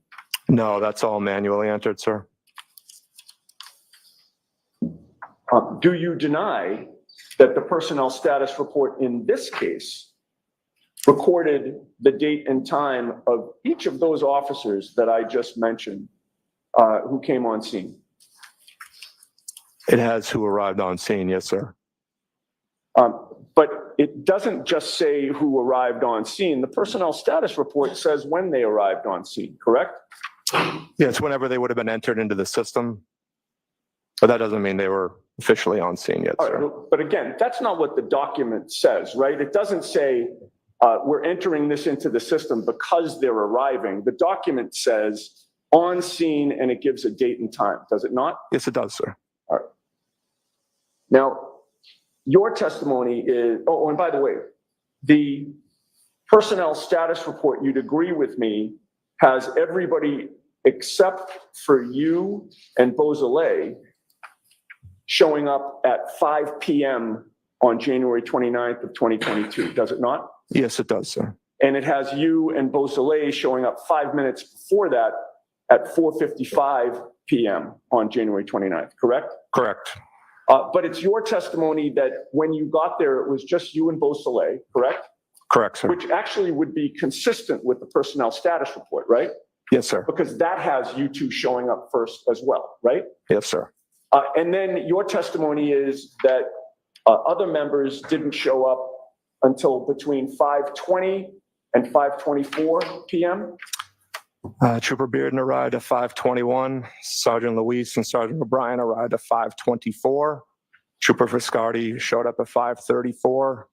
Sergeant Carrier showed up at 5:41. Okay, and so the last member of your team, which is, again, Carrier? Carrier, correct, sir, 5:41. He showed up at 5:41 and now your team was all there, correct? Yes, sir. So is it your testimony that you did not meet up as a team somewhere and head to 34 Fairview? You all arrived individually? That's correct, sir. Did every single trooper who arrived have their own cruiser? Yes, they did, sir. All right. Now, you would agree with me that when Lieutenant Tully first contacted you at 2:32 p.m., it was still daytime, correct? Yes, it was. So it was light out, correct? Yes, sir. You'd agree with me that at around 5 o'clock on this late January day in Massachusetts, it was dark out by the time you got there, correct? Yes, it was. So when you finally arrived on scene, after getting the team getting the green light, it was dark for the start of your search, correct? Yes, it was. When you got there, you set up a command post. Well, you could call my cruiser command post, sure, sir. Well, I didn't use the term command post, sir, did I? You did not. Who used it first? We marked my cruiser as a command post on the map, sir. Okay, all right. And a command post is a base of operations at the scene, correct? Yes, sir. And you parked your cruiser basically in front of the driveway at 34 Fairview to serve as the command post? Yes, right side of the driveway, yes, sir. And you were initially facing away from the flagpole when you did that? Yes, sir. Which would mean that your cruiser was parked technically on the wrong side of the street facing Cedar Crest because you were against 34 Fairview? Correct, sir. And then ultimately turned it around? Well, yes, myself and Trooper 𝗖𝗂 moved our vehicles. All right, and you initially parked there in part because you wanted to keep the area where you were searching clear of vehicles, correct? Yes, sir. And that was where you met at the, we'll call it a command post because you did, your cruiser. That was where you met to discuss the parameters of the search? When Detective Lieutenant Tully arrived on scene, that's where we spoke. Okay. And you would agree with me that it was Lieutenant Tully from the Norfolk State Police Detectives Unit who told you where to look and what to look for, correct? Correct. He told us the area he thought would be the best probability to find what we were looking for. In addition to your team, the 7 of you, you noted that there were 5 other officers on scene at various points, correct? Yeah, I believe it was about 5, sir. They were all in uniform? They were not. Some were in plain clothes? They were. And you didn't know who those 5 other officers were, correct? I only recognized 2 of them, sir. And so the other 3, you didn't know if they were state police or Canton police? Correct, sir. At that point, were you made aware that the Canton police had been conflicted out of this investigation? I had not, no, sir. All right. Now, Lieutenant Tully directed you to an area where he said that John O'Keefe's body was found, correct? He directed us to where he believed the vehicle involved had been parked and to where the victim's body was recovered. All right. So again, in answer to my question, he did direct you to an area where he believed the victim's body was found, correct? Yes, sir. And he told you that he believed that the victim officer was hit and dragged by a motor vehicle, correct? Yeah, I believe he might have said possibly dragged. All right. But in terms of your paperwork on the case, there's something called a final mission report, correct? Yes, there is, sir. And what is the final mission report? That's just a brief summary of the actions conducted by CERT during our assignment. And with regard to, just going back for a second, with regard to those 5 officers, you mentioned that you recognized 2 of the 5 officers that were in plainclothes at the scene? Correct, sir. And what departments were they from? The only 2 I recognized were from the state police. Okay. Now, getting back to the final mission report, you called it a brief summary of what you had done with regard to the search, correct? Yes, sir. Just because it's brief doesn't mean that it should be inaccurate, correct? Correct, sir. It's important with regard to anything that you submit on this case that you be as accurate as possible, correct? Yes, sir. And you try to be, correct? Do our best, sir. And there is an entry, well, there are 6 different categories on, or I should say 7 different categories on the final mission report. The first being the mission name, which you entered as the Canton evidence search, correct? Yes, sir. And that was accurate. The evidence search occurred, and it occurred in Canton, correct? Yes, sir. And you also put the date and time of the first call, and you entered that as January 29th of 2022 at 2:32 p.m., correct? Yes, sir. And that was accurate because you've testified that's when Lieutenant Tully contacted you, correct? Yes, sir. And there's a entry or a question or a box that says general terrain, and you entered that as neighborhood, snow-covered street, and front lawn, correct? Correct, And sir. that was accurate, right? Yes, sir. And in terms of incident type, you entered evidence search, correct? Yes, sir. And that was accurate, correct? Yes, sir. And then there's a final mission report that talks about your mission and starts with, 7 CERT members, and that's the CERT team, right? Yes, sir. 7 CERT members responded to the scene, and it talks about, the snow in the area where the victim's body was found, the plows hadn't cleared the street, et cetera, et cetera. That paragraph is accurate as well, correct?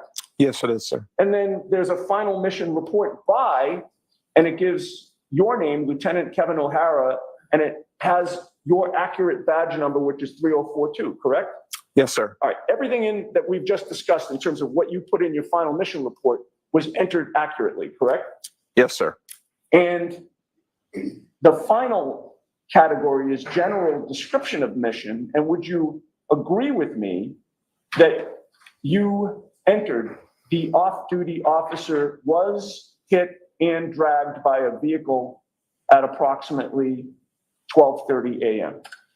I don't remember exactly how it's worded, sir. If I could. May I approach you on? Yes.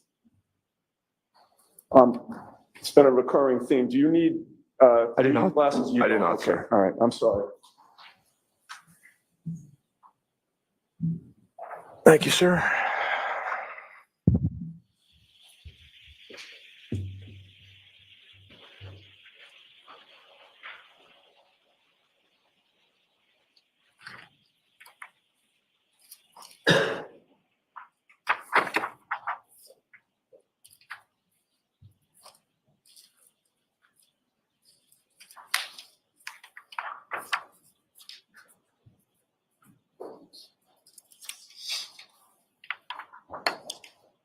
All set, sir. Thank you. I may approach you. Yes.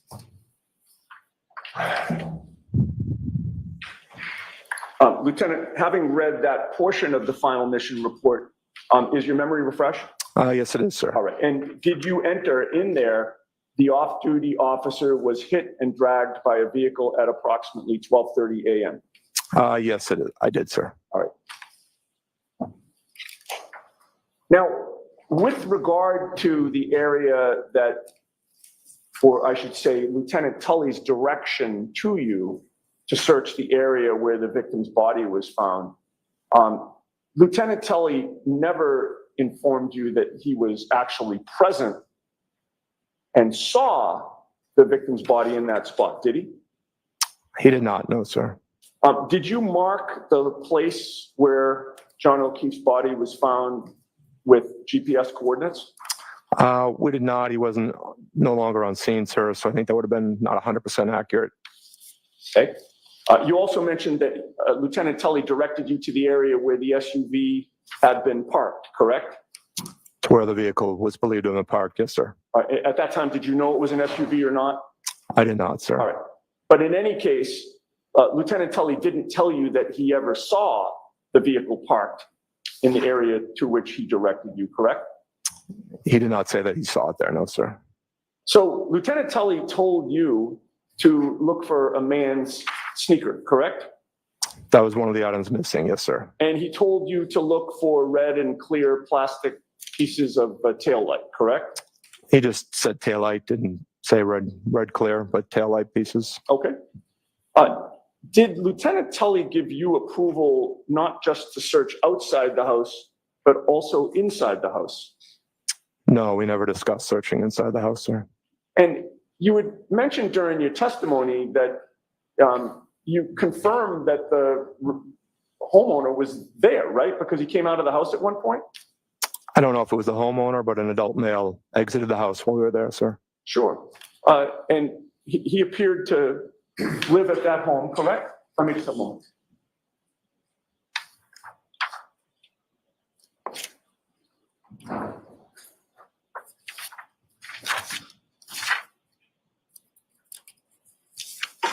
All right.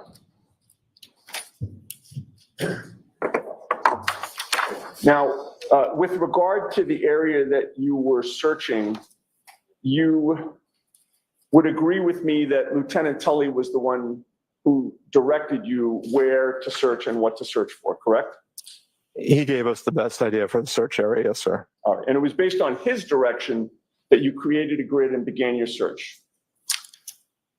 He told us where he believed the vehicle was parked and where the victim's body was found, and I decided how far of a distance we would search. Okay. So that's another way of saying it was based on his direction that you created a grid and began your search, correct? Yeah, I based it off of the information he provided, yes, sir. So the answer is yes? I guess so, sir. This was not the first time that you and your team have done a search in the snow, correct? Not for evidence. We had never done a search like this before, just for missing person searches. I see. But in any case, you've been trained to search winter crime scenes that have snow, correct?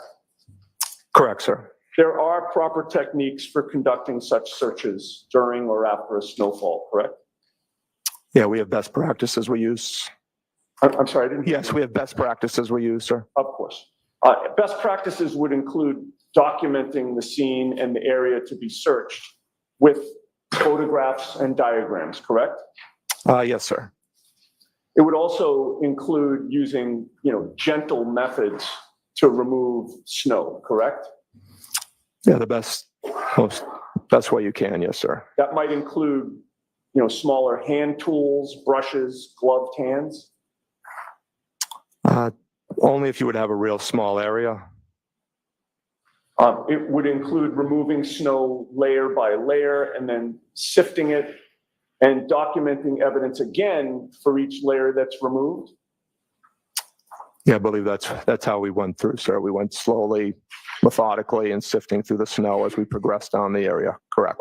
And best practices would mean documenting by photographs along the way the progress of your search, would it not? That would be up to the detectives or the crime scene unit, sir. Well, but you were the one who was making those decisions, correct? Not for documentation purposes. No, that's not our responsibility, sir. Okay. But you would agree with me that it would be advisable to document your search in that way, would it not? That would be at the discretion of the detective, sir. Okay. Well, would it harm your search in any way to fully document it along the way? It would not harm it, no, sir. You want to take your time and work methodically and thoroughly in the search, correct? Correct, sir. And you want to collect evidence as it's located and immediately photograph it in place before it's disturbed, correct? Yeah, as evidence is discovered, it will get photographed in place. Yes, sir. During your search in this case, your team found a sneaker and pieces of red and clear plastic, correct? Correct, sir. The evidence that you found was basically on top of each other, within a few inches of each other, correct? Within a foot or two, a couple feet, yes, sir. Well, you testified at a prior proceeding in this matter, did you not? I did, sir. And you were sworn to tell the truth during that prior proceeding as well, correct? Yes, sir. And that testimony was closer in time to the search that you conducted on January 29th than today is, correct? Yes, it was, sir. And your memory would have been better then than it is today, correct? Probably, sir. You were asked the question, quote, and as far as the red and clear glass you believed consistent with the taillight, was that found in the same area as the sneaker or somewhere else? Do you recall that question? I believe being asked that question, yes, sir. And your answer was same area within a few inches, less than a foot, correct? Correct, sir.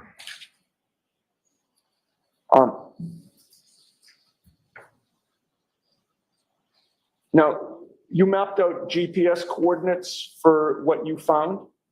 One of the team members did, yes, sir. Your team did? Yes, sir.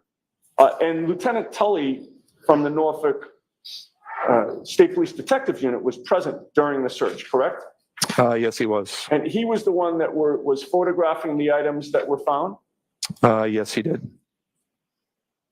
So I'd like to ask you a few questions about your observations about where these items were found in relation to each other. Was there a piece of red plastic located on the roadway left of the flagpole when you look at the house from the street? Left of the flagpole, yes, sir. All right. Now, given your testimony about these items essentially being in the same area less than a foot away from each other, it could not be true then that from that red piece of plastic that was found in the street, that 3 feet south of that was a black Nike sneaker found under the snow. That couldn't have happened, correct?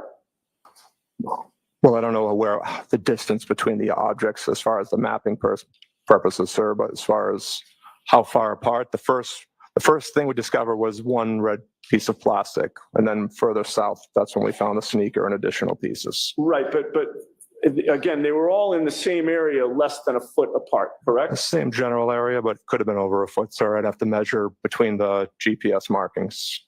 Okay, well, so is your testimony today that what you testified to in that prior proceeding, where everything was less than a foot apart, that wasn't accurate? Objection.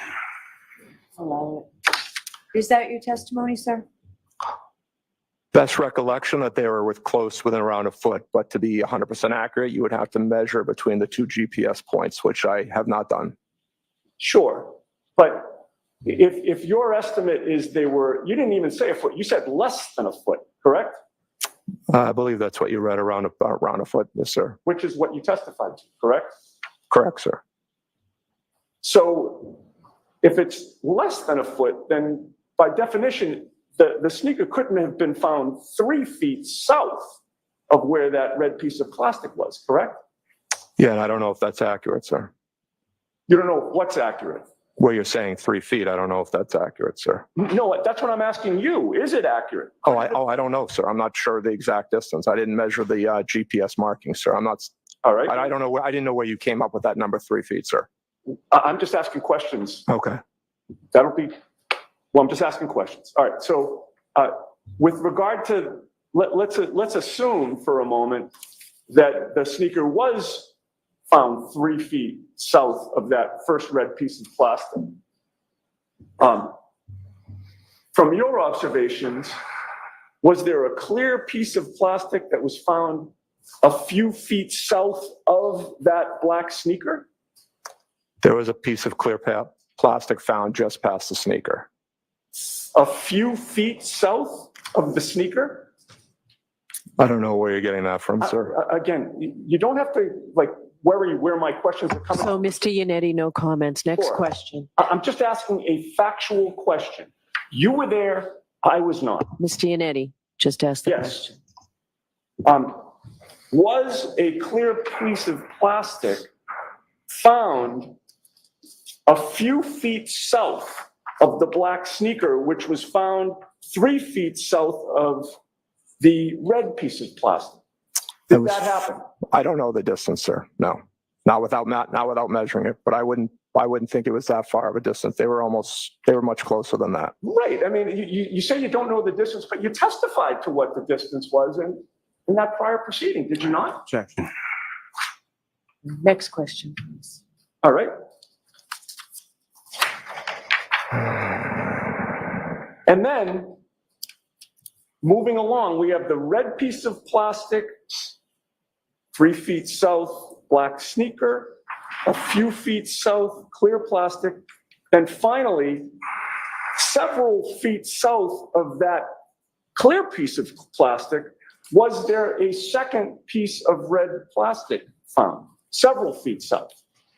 No, again, I don't agree with your description of the distance, sir. Okay, all right, so we will agree that, 1 piece of red plastic, 3 feet south sneaker, a few feet south clear piece of plastic, and then several feet south more red plastic.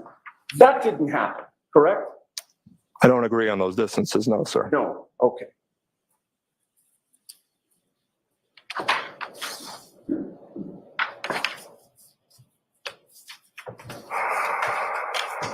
Now, you testified that these items were buried under some snow, correct? Correct, sir, they were under snow. Can I have those exhibits, please?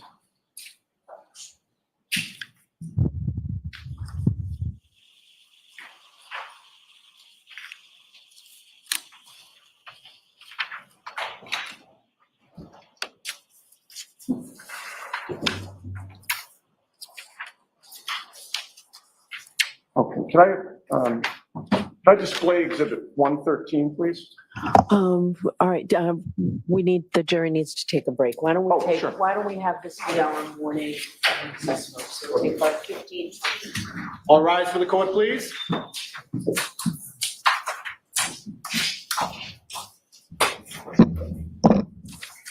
Follow me, please.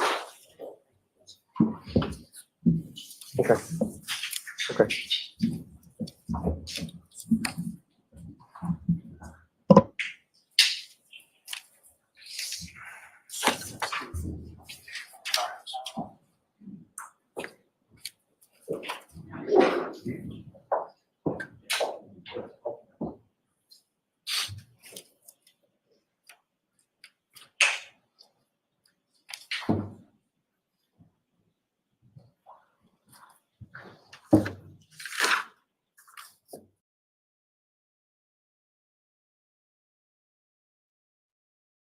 Hey there, Karen Reed trial watchers. This is a law and crime legal alert. Google Incognito tracked users' browsing data without their knowledge. Yep. Well, Mass Tort Alliance, one of our legal sponsors, is actually helping users file for compensation.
The city of Boston is declaring a snow emergency beginning tonight at 9 p.m. The storm's expected to move into our region late tonight and continue to impact Massachusetts throughout Saturday and Saturday night. The rate of snowfall is expected to pick up significantly around 9 or 10 tomorrow morning. Now we get into the real meat of this storm from 10 a.m. to 4 p.m. where the snow can come down at the rate of 2 to 4 inches per hour. 2 to 4 inches an hour is basically whiteout conditions. Here in Boston, there is a snow emergency that is in place, and that means there are parking restrictions that are also in place. Look at the temperature at noontime tomorrow. It is dropping as that wind shifts to the north and strengthens. It pulls down the colder air. So these are going to be bands of really heavy snow, but it goes on here. Bands of snow, damaging winds through the afternoon. And this here, 9 o'clock in the evening, we're still getting it. Because of the wind, it will be extremely hard to see anything at various points in time along the way. And heavy wind gusts of more than 40 miles per hour, making challenging travel conditions throughout the day where it will not be possible to see the road ahead.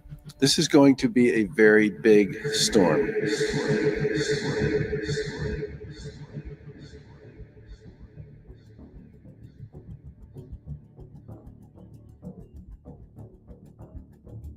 Many peculiar irregularities have come to light in the Massachusetts State Police investigation into Kearney.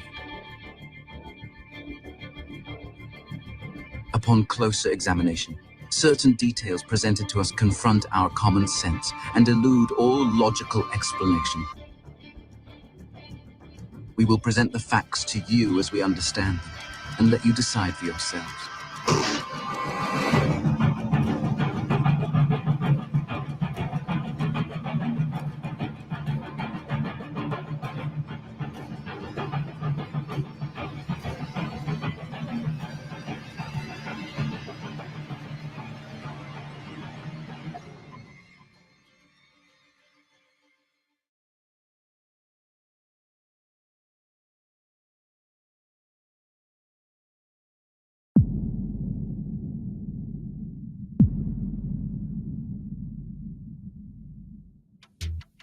After finding missing Boston police officer John O'Keefe's body laying nearly lifeless on the front lawn of 34 Fairview Road, a 911 call was placed by Jennifer McCabe at 6:04 a.m. Moments later, Canton Police, fire and ambulance services arrived on scene to render aid to John O'Keefe. He was then transported to Good Samaritan Medical Center, where he would later be pronounced dead. Once John O'Keefe left in the ambulance, responding veteran Canton police officers Lieutenant Paul Gallagher, Detective Sergeant Michael Lack, and Sergeant Sean Good began their investigation by searching for evidence. It was nearly sunrise, and the sky was getting brighter by the minute. The low wind, minimal snowfall, and early morning sunlight provided the best conditions for a police search that would be possible for the next 24 hours. Since it had only been snowing lightly up until this point, and would not start snowing heavily for another 3.5 hours, Lieutenant Gallagher was able to clear about 2 inches of accumulated snow from the crime scene with a leaf blower. Before we go any further, let's discuss all of the evidence that was present at the crime scene that day during the morning Canton PD search and the evening Mass State Police search in total, according to the Commonwealth. 1 broken cocktail-style glass. 1 men's sports shoe belonging to John O'Keefe. John's cap. 6 blood samples collected from the snow using improvised red plastic cups borrowed from a neighbor. 7 pieces of shattered tail-light plastic scattered across the crime scene. Now, envision all of that evidence on the grass surrounding John's... Hold on, can you guys hear me? Yo, what's up? I'm out here, Adam Lally out here smoking a butt. Hold on. Can you guys hear me? All right? I don't know if you guys can hear me.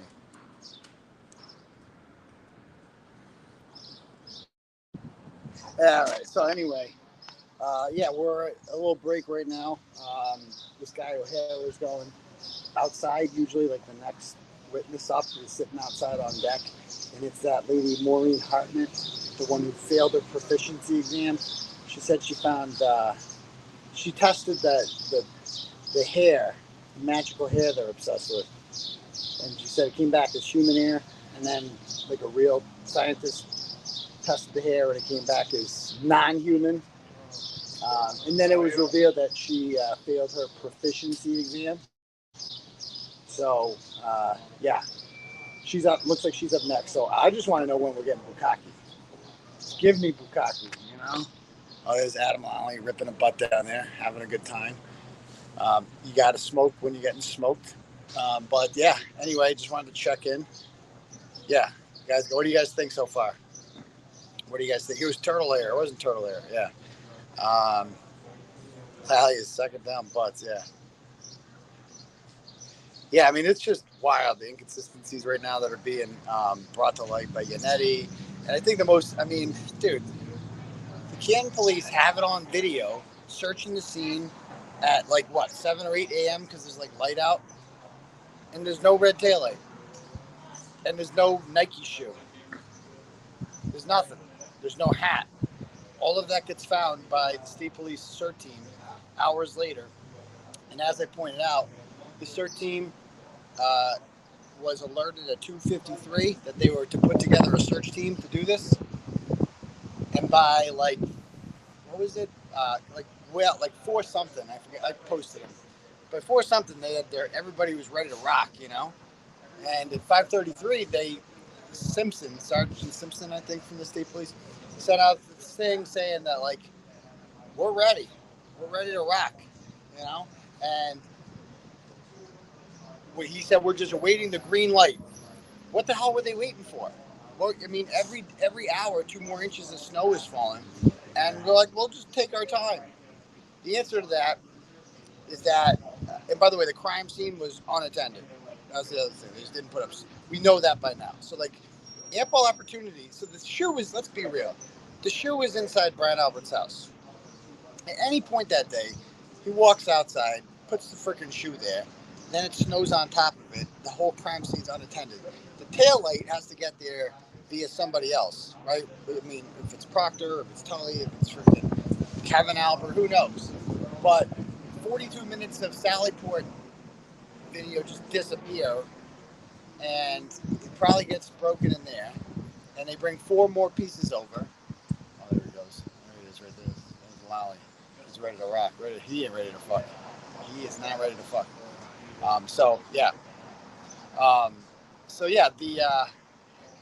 Anybody get him?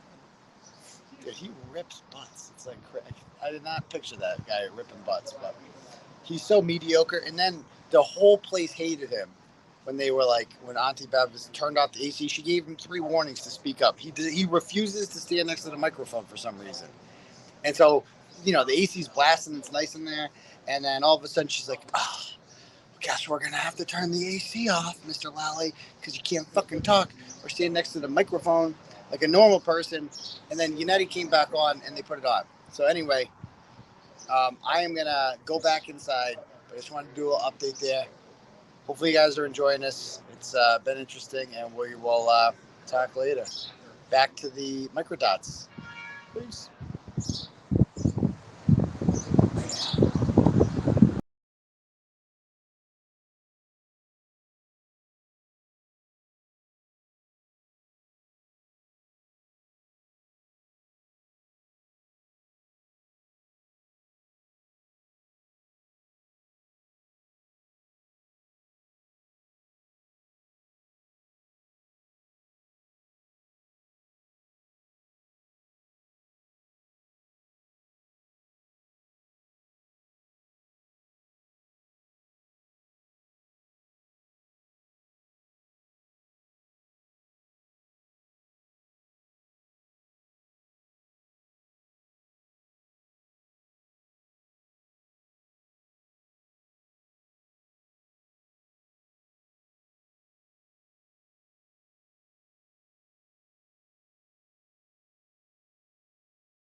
After finding missing Boston police officer John O'Keefe's body laying nearly lifeless on the front lawn of 34 Fairview Road, a 911 call was placed by Jennifer McCabe at 6:04 a.m. Moments later, Canton Police, fire and ambulance services arrived on scene to render aid to John O'Keefe. He was then transported to Good Samaritan Medical Center, where he would later be pronounced dead. Once John O'Keefe left in the ambulance, responding veteran Canton police officers Lieutenant Paul Gallagher, Detective Sergeant Michael Lack, and Sergeant Sean Good began their investigation by searching for evidence. It was nearly sunrise, and the sky was getting brighter by the minute. The low wind, minimal snowfall, and early morning sunlight provided the best conditions for a police search that would be possible for the next 24 hours. Since it had only been snowing lightly up until this point, and would not start snowing heavily for another 3.5 hours, Lieutenant Gallagher was able to clear about 2 inches of accumulated snow from the crime scene with a leaf blower. Before we go any further, let's discuss all of the evidence that was present at the crime scene that day during the morning Canton PD search and the evening Mass State Police search in total, according to the Commonwealth. 1 broken cocktail-style glass. 1 men's sports shoe belonging to John O'Keefe. John's cap.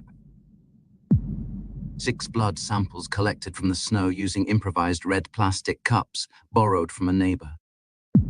And 37 pieces of shattered tail light plastic scattered across the crime scene. Now, envision all of that evidence on the grass surrounding John's lifeless body, precisely at the spot designated by the state of Massachusetts as the point where he came into contact with Karen Reed's taillight. This contact had such force that it resulted in the taillight explosively shattering into 37 pieces and the cocktail glass breaking. A violent impact of such magnitude that it not only knocked one of John's shoes off, but also sent his cap flying from his head. What was found by the Canton PD during the first search is quite curious. They were able to locate all of the broken cocktail glass pieces and all of the blood samples. However, of the 37 bright red tail light pieces laying in the pure white snow, they were able to find exactly 0.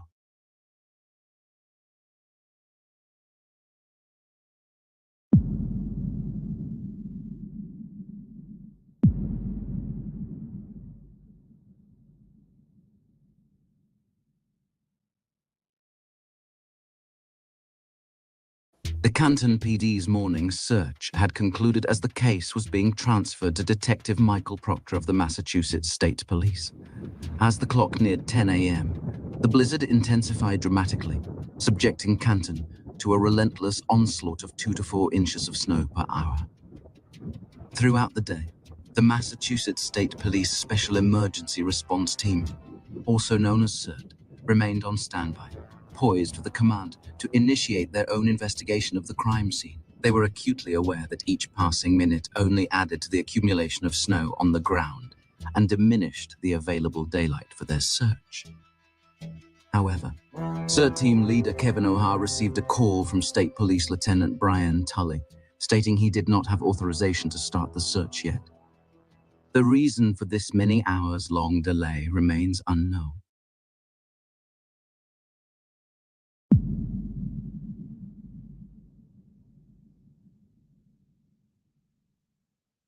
At 4:55 p.m., the sun would set with nearly 21 inches of snow on the ground and more still falling from the sky. With no daylight, high winds, and at times blinding whiteout conditions, visibility could not have been worse. Authorization would finally come, and at 5:44 p.m. the CERT team, along with State Police Detective Lieutenant Brian Tully, would conduct a second search of the crime scene outside 34 Fairview Road. There is no record of the area being cordoned off since the morning search, which left it wide open for anyone to access, unmonitored until the state police arrived. Under these conditions, one wonders how they could have found anything at all. However, what the Massachusetts State Police claim to have found is truly mystifying and challenges rationality. 20 inches more of snow, 40-mile-per-hour winds, and complete darkness The state police claimed to have found 2 bright red and 1 clear plastic pieces of shattered taillight, along with John's missing shoe. Logic would dictate that a mix of evidence should have been found by both teams. However, the fact that the morning search found all of the cocktail glass pieces indicates they did a meticulous job searching the area. Then how in the world during their 2-hour search did they miss 37 pieces of bright red shattered taillight glass, including 1 corner piece the size of a small teacup? And furthermore, what explains the Massachusetts State Police's ability to find them during the 2nd largest January storm ever recorded in the Boston area? Leslie, how was the shoe missed in a few inches of snow during the morning search?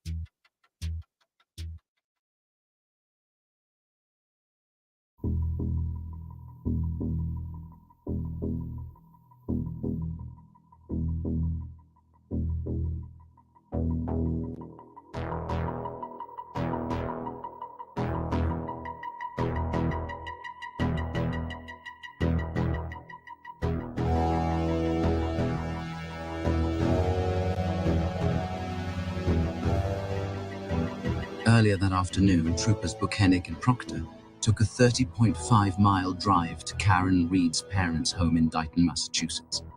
The stated purpose of their visit was interviewing Karen about what had occurred the evening prior.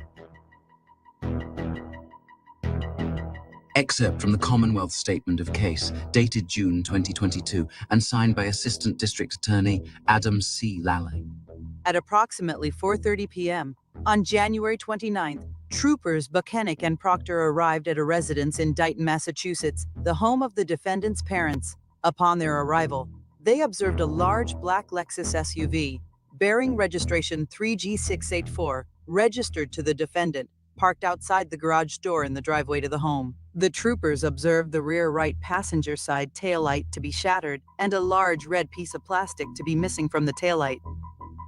The black Lexus SUV was seized from the driveway of the defendant's parents' home in Dighton on January 29th as well. The vehicle was then transported via tow to the Canton Police Department. If the troopers arrived at 4:30 p.m., interview Karen inside the home, tow her vehicle at 5:30 p.m. as claimed, and then drive 1 hour back to the Canton Police Department, it would be impossible for them to make it back before the 5:44 p.m. search begins. Which means they would have no opportunity to plant the taillight fragments.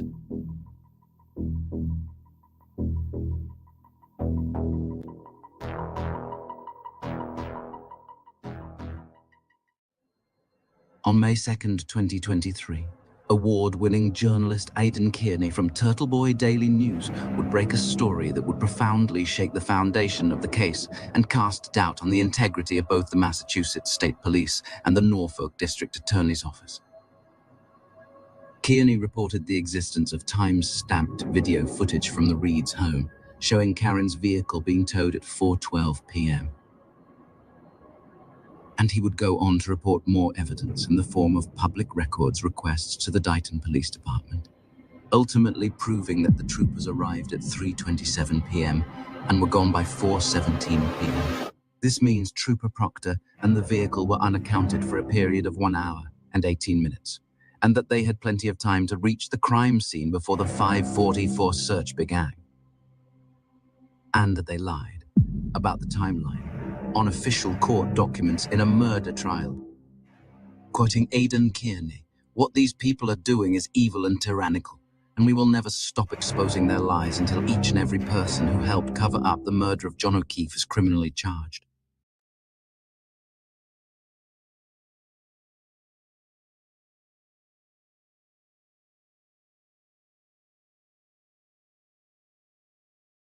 There are lingering questions.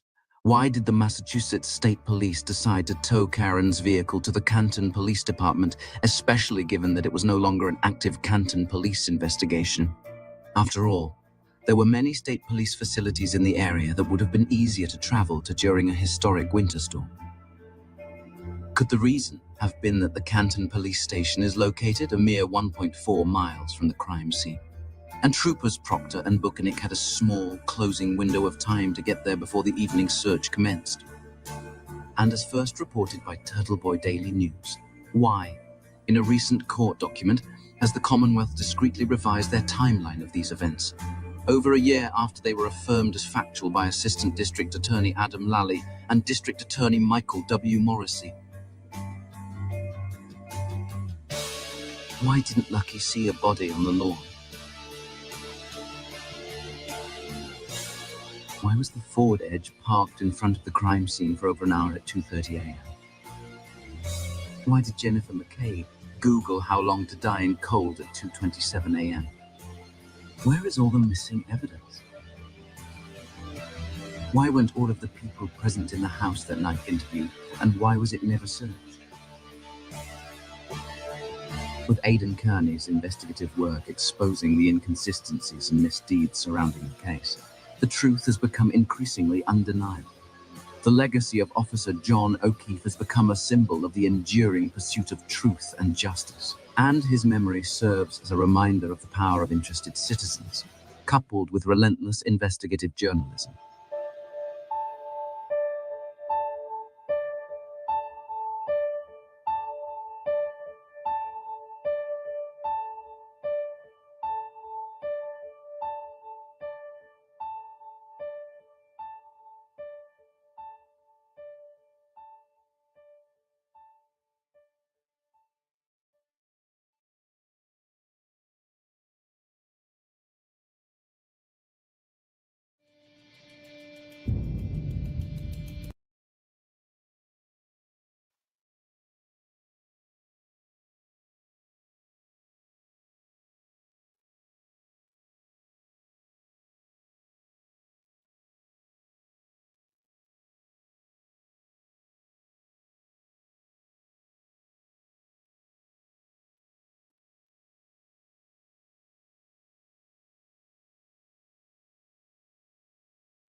Thank you. Be seated. Close back in session.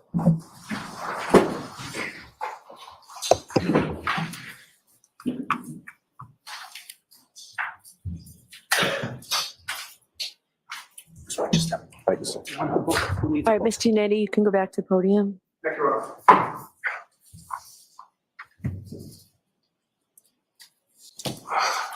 Lieutenant O'Hara, you testified on direct examination that you collected 6 or 7 pieces of plastic, correct? I believe that's what we found, yes, sir. Would you agree with me that it's important to be precise in your investigation and your search? Yes, why Lieutenant Tully took an evidence log, sir. So as you testify here today, 2.5 years later, can you tell the jury whether it was 6 or 7 of the pieces of plastic that you actually found? I've never seen the evidence log from that night, sir, so I'm not sure exactly how many he recovered. Again, I was partaking in the search, so I'm not sure what the exact number is, sir. And you would agree with me that you only mapped 3 of them on the map that was introduced here at trial, correct? Correct. And again, that was because the pieces were essentially on top of each other, correct? Correct. As you would mark them on the GPS, they were marking almost directly on top of each other, and we knew that was going to. And they certainly were not being marked feet away from each other, several feet, correct? No, sir. All right. And you are aware that Lieutenant Tully photographed 5 pieces of plastic that day, are you not? I'm not sure. I'd never seen the photos until probably about a week ago, sir. All right. In any case, you did say to the State Police Detective Unit at the end of this search that if they wanted you and your team to come back out during daylight hours, you would, correct? Correct, sir. So I'd like to direct your attention to 6 specific dates, and then I'll ask you a question. February 3rd, February 4th, February 8th, February 10th, February 11th, and February 18th. Those 6 dates. And my question is, did the lead investigator, Trooper Michael Proctor, ever call you on one of those 6 dates to come back to the scene to conduct a further search? No, he did not. I have nothing further. Okay, redirect, Mr. Lally. Just briefly, Your Honor.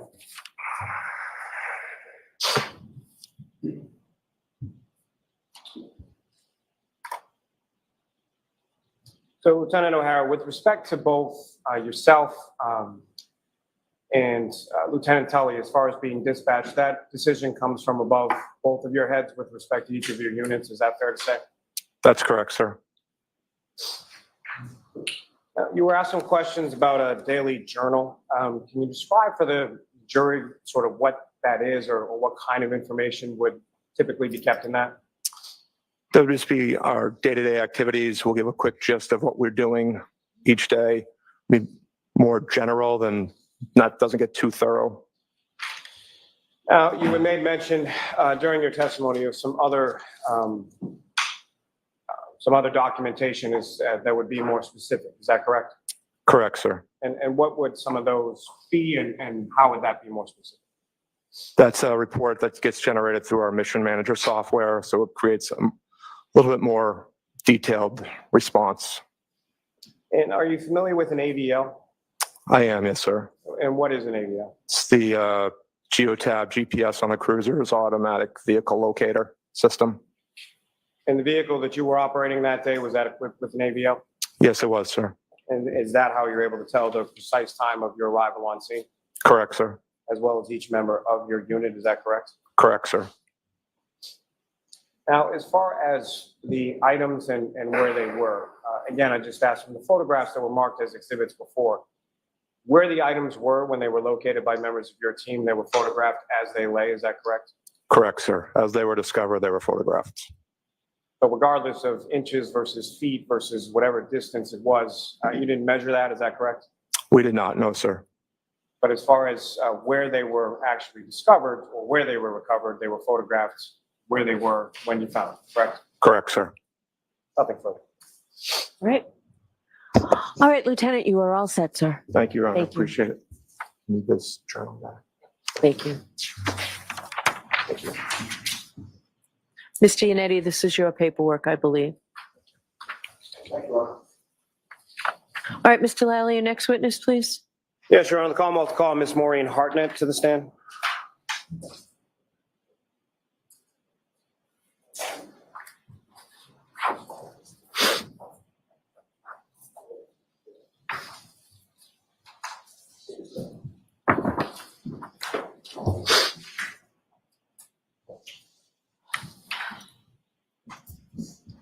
Just step right up here and just watch your step for me.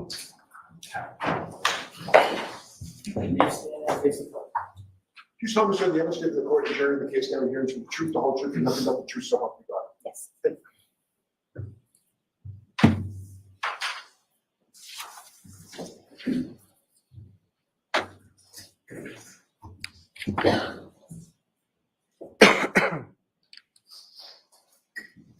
Morning, ma'am.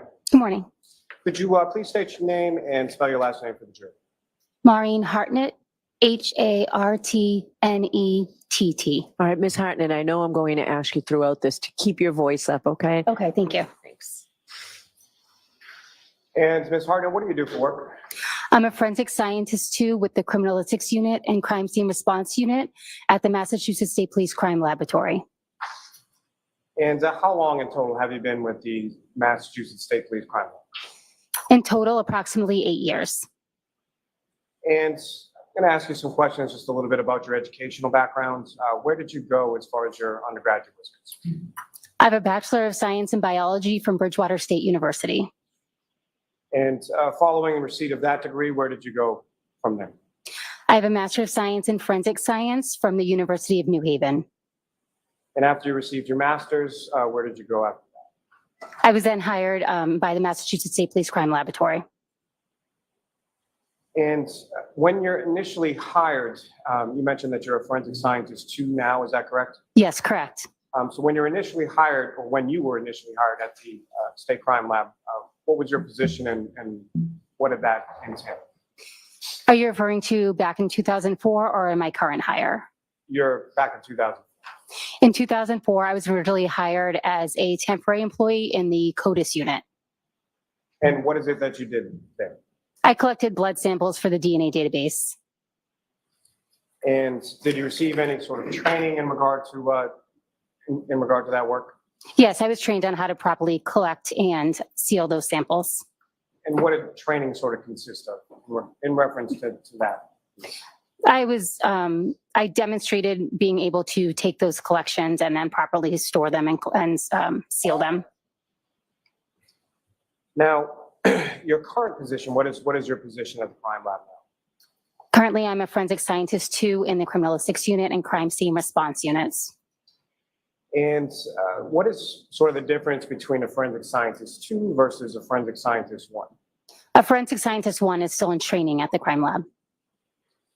And did you start as a forensic scientist 1 when you came into this particular unit? Yes, I did. And about how long a period or process is it from the time that you start as a forensic scientist 1 before you become a forensic scientist? It took me approximately 9 to 10 months to be signed off to be a forensic scientist 2. And can you explain to the jury sort of what goes on as far as that process is concerned, going from a forensic scientist 1 to a forensic scientist 2? During that time period, we are being trained in the various types of analysis that we'll perform in the criminalistics unit. And what exactly does that training sort of consist of? The training is broken up into modules, which addresses each type of analysis. At the end of each module, we take a written exam, an oral exam, and a hand-on practical exam. Once each module is successfully completed, we'll move on to the next module.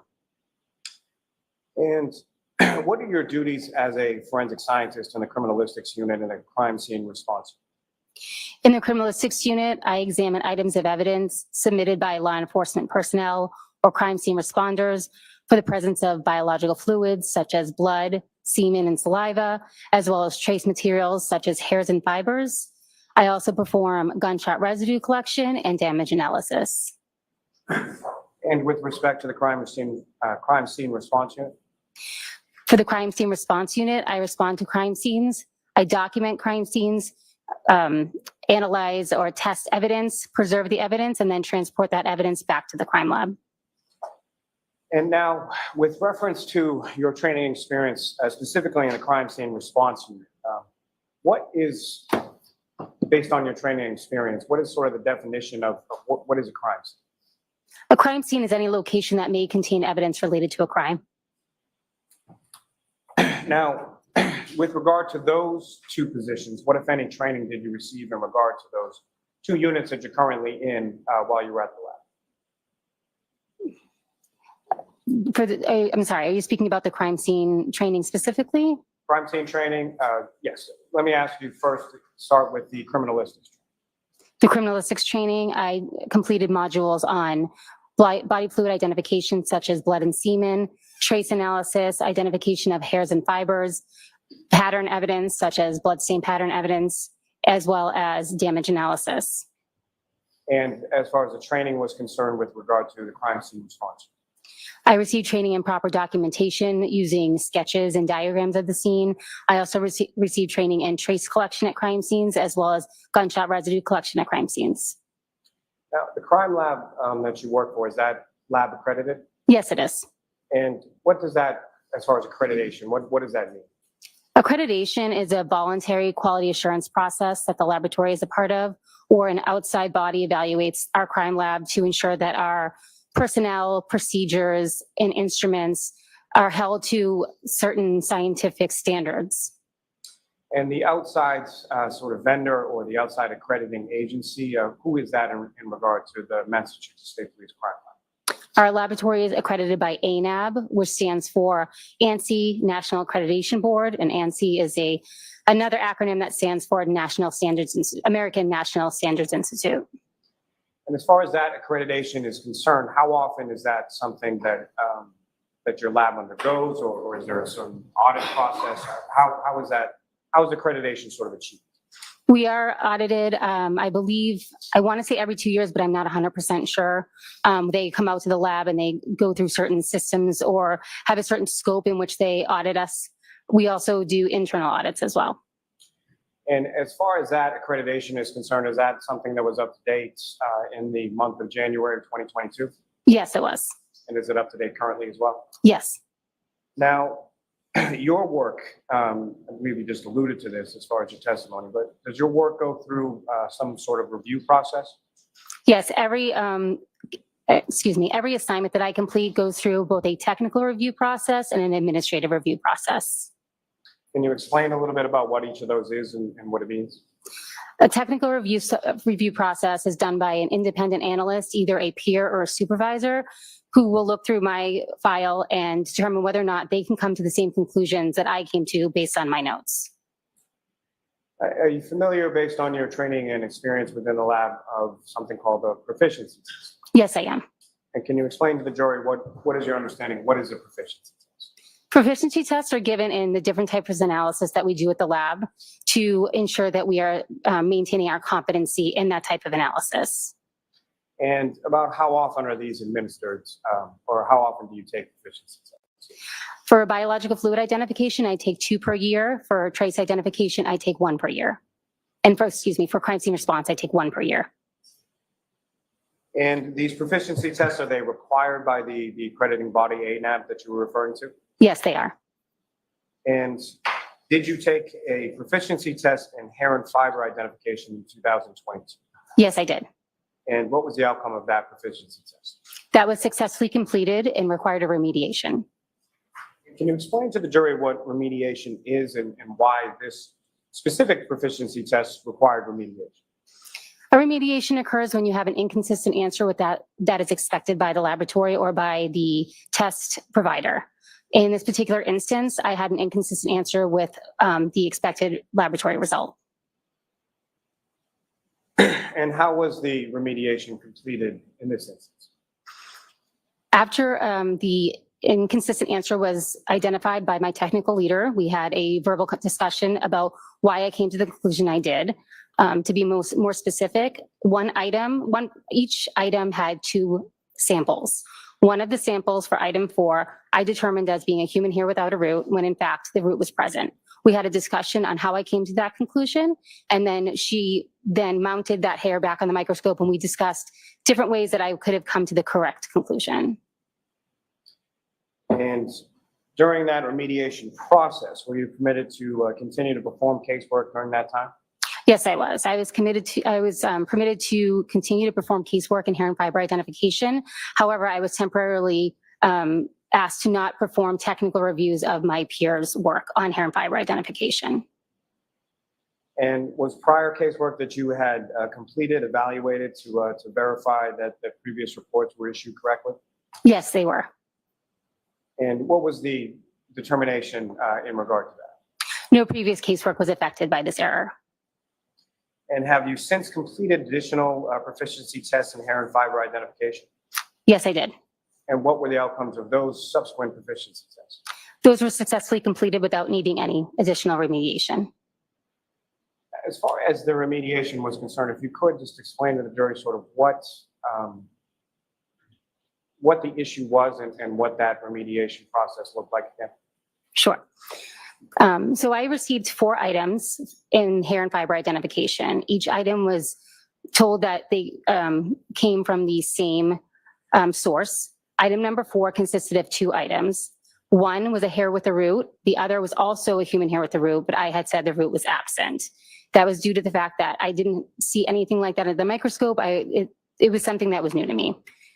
My technical leader reviewed that hair with me under the microscope. She showed me various characteristics such as the loss of scale pattern and the soft appearance of the root, which I thought was damage. Because we had this discussion and I agreed with the different characteristics that she showed me, she then gave me several hairs, both with damage and with roots, so that I could basically continue to understand the difference of what I was looking at. Once she looked at all my notes and agreed with everything that I had done, she then issued me an additional test to demonstrate my continued competency in this. Now, how many criminalistics cases have you processed over your time at the lab? Over 1,000. And how many scenes have you processed in regard to your work with the crime scene response? I responded to approximately 150 scenes, 80 of which I was the lead investigator on. And how many exams have you completed with regard to motor vehicles? Approximately 65. Now, if I could ask just a general question as far as blood testing is concerned, how is it that you test for blood? Normally I would test for blood by locating a visible red-brown stain or an area that may contain blood. I perform a screening test, which is not specific to blood, but other items may also come up positive for screening tests. If that screening test is positive, I go on to perform a confirmatory test. And as far as the screening test is concerned, can you explain to the jury sort of what it is that you do in performing that screening test? The screening test is a two-step process. I take a cotton swab, which I apply sterile water to. I take that cotton swab and apply it to the area that I would like to test. And then I add my 2 chemicals to the swab. Depending on what type of screening test I perform, there'll be a color change, either blue or pink for blood. And with regard to the confirmatory test, can you explain to the jury sort of what does that consist of? If the screening test is positive, I'll go on to perform a confirmatory test. Or again, a cotton swab is applied to the area of interest, or I may take a cutting depending on what the substance is. I then add a chemical to that cutting or swab, and then the liquid portion is added to a test card, something similar to a coded, if you've taken a COVID test or a pregnancy test, the liquid is spotted at one end of the card and it flows up the strip. If there's 2 lines, it's positive. If there's 1 line, it's negative. And through your training experience and work with the lab, are you familiar with a term called QLIM or QLIM? Yes, I am. And can you explain to the jury what QLIM means or how it's applied? QLIM stands for quantity limited, which means that the sample, if it's being sent forward to DNA, would not be able to be divided in 2. Typically, we divide each sample going forward to DNA into 2, 1 to be tested in our DNA unit and 1 to be preserved for future testing. If an item is deemed QLIM, it means that that item, the entire item will be used up in the DNA processing. Now, Ms. Hartman, if I could turn your attention to February 2nd, 2022. Do you recall that date? Yes, I do. And on that date, were you dispatched to the Canton Police Department? Yes, I was. And do you recall approximately what time of day it was that you arrived at the Canton Police Department? I believe it's approximately 9 a.m. And when you arrived there, who, if anyone, beyond yourself from state police or other sort of personnel was present at the Canton? Trooper Proctor, Trooper Dunn, and Trooper Clark from Crime Scene Services Unit. And at some point subsequent to that, were there other members of the state police that arrived in that area as well? Yes. And was one of them a reconstructionist named Trooper Paul? I'm not sure what the name was. I do know that the reconstruction team did come on after I arrived. Now, where within the Canton Police Department were you directed to go, or where did you go? I was directed to the Canton Police Department garage. And when you got to the garage, what specifically did you observe there, and what, if anything, were you asked to do? I was asked to examine a black Lexus SUV. And did you then examine that black Lexus SUV? Yes, I did. And you made certain observations of that, is that correct? Yes, correct. Now, with respect to your observations that you made of the black Lexus SUV, was that memorialized in any way? Yes, I took notes as I was examining it. And you mentioned Trooper Clark as well, is that correct? Yes, correct. And is he from the Crime Scene Services section within the State Police Lab? Yes. And what, if anything, was he doing with reference to the black Lexus while you were making your observations or while you were conducting the work? I believe he was taking photographs. I don't know any other, I don't know what else he performed while he was there. And you want to may approach?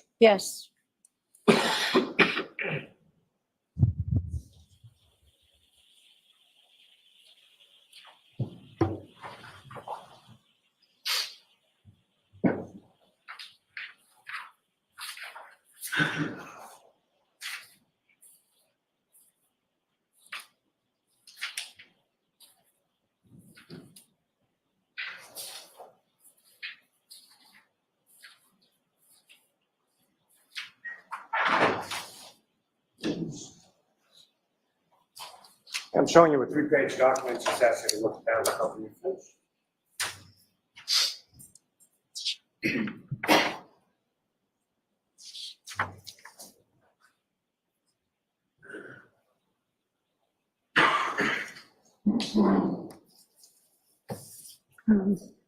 Do you recognize that document, ma'am? Yes, What do you recognize it to be? it looks like diagrams that I had taken at the scene. However, it appears to be missing some information. So as far as the notes that you took, they're not memorialized. Ms. Harden, you were taking notes on those diagrams when you were at the Kearney Police Station in the garage? Yes, I did. And that diagram that you have before you does not contain those notes, is that correct? That's correct. But as far as the diagrams that you had before you and that you were taking notes on, those are the diagrams or a form of those diagrams? Yes, that's correct. And contained on that is certain information related to the vehicle, is that correct? Yes, correct. Includes the make, the model, license plate number, is that correct? Yes. And if you could just read from that form as far as what you recorded as far as the make, the model, and the license plate number. The make is a Lexus. The model is LX570. The year was 2021. The registration is Massachusetts 3GC684. The VIN number is JTJF-Y7AX1M434347. The exterior color is black. The interior color is tan. The registrant is Karen Reed, and the exam location was Canton PD Garage. I approach Jan, Your Honor. Yes. I'm also seeking to introduce in the minutes. Any objection? No objection. Thank you. About 137. Thank you. Ms. Harden, with reference to the diagram that you took notes on, do you have a copy of that with you today? Yes, I do. And Your Honor, with the court's permission, I would ask that the witness be allowed to take that out just to, as far as the testimony related to the diagram. Okay. And with the court's permission as well, I would ask if we could display what's now been marked as 137 on the screen. Yes.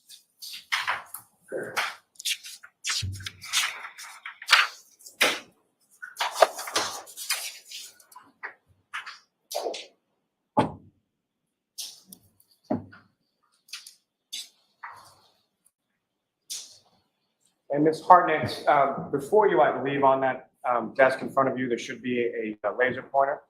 Yes. Just click on the button there and point it at the screen if I or anyone asks you to do so with reference to the screen. So, Ms. Hartnett, with reference to what's up on the screen, the top of that first page of diagrams, if you could, using that laser pointer, direct the jury's attention to what you observed and what, if anything, you made note of in reference to your observations of the black Lexus on February 2nd. In my notes, I had the vehicle was in overall good condition, and there was damage noted on the rear passenger side area. So that's not viewable in this particular diagram. And Ms. Gilman, if you could scroll down to the bottom.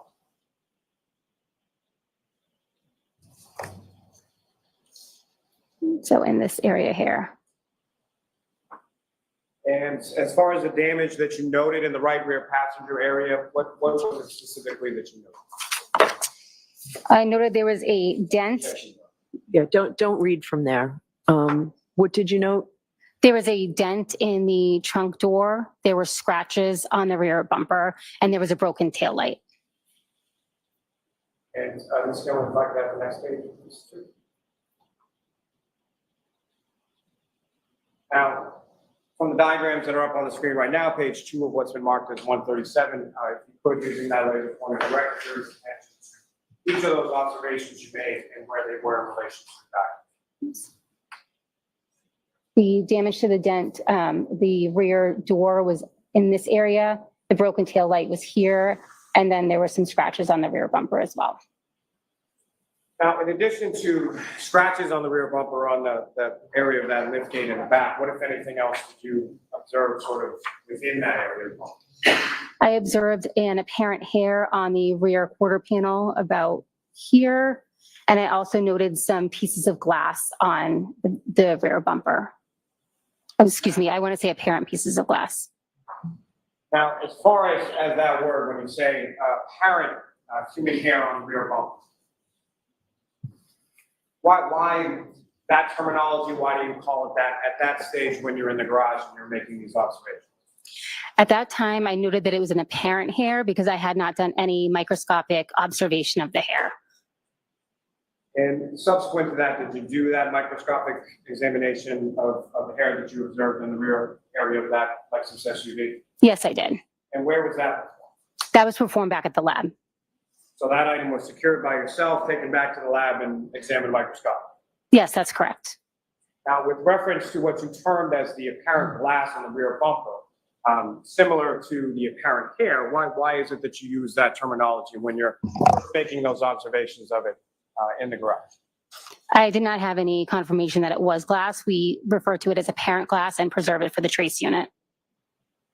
And when you say reserve it for the trace unit, if you could, just in general terms, describe to the jury what the trace unit is and what is it that they do as far as their analysis in relation to what you do. Certain items will be examined in the trace unit for identification. So the criminalistics unit does not perform glass identification. That would be done in the trace unit. They would also, they also will look at other items such as plastic and hairs, but I'm not comfortable going into the analysis that they perform. I don't have the details on that. And lastly, Ms. Gilman, if I could have the third diagram within that. And again, Ms. Harden, what's up on the screen is that was before you as the third diagram? Yes. Or the third page of the diagram. And what, if anything, of significance did you note in this area of that? I noted the items that were located within the vehicle. There were some boxes on the back seat of the vehicle. There was also a package in the vehicle and some clothing and miscellaneous items in the trunk. Now, as far as the items that were contained within the trunk, how high up were they? Let me ask you this. As far as the rear window of the trunk area, was there anything obstructing that? I don't recall at this time.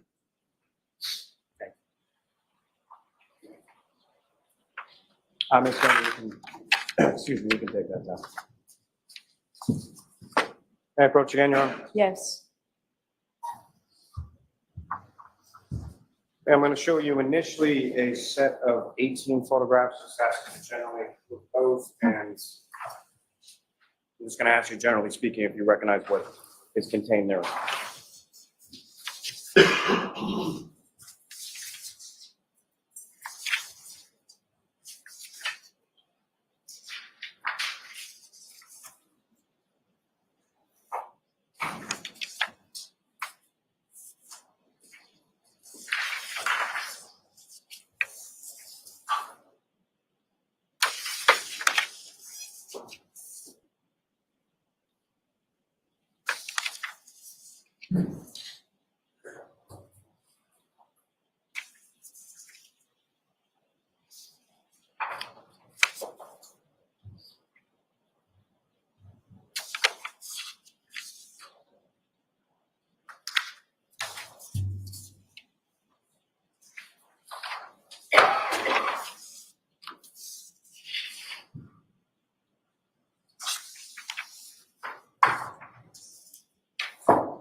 And ma'am, do you, generally speaking, do you recognize what's depicted in those photographs?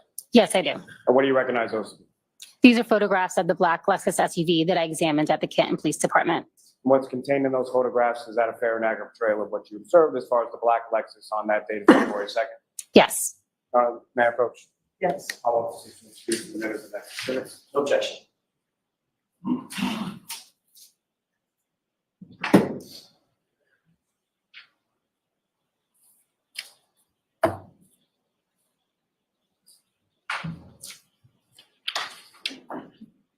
Your Honor, if I may, I don't mean to, So Madam Court Reporter needs to, I understand. So all I'm asking, Your Honor, is if I may approach just to show a couple more photographs while the court reporter is recording so that the witness may review them. Okay, we're done. If anyone speaks before I'm done, it won't be on the record.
It's 138 to 155. thank you. Thank you very much.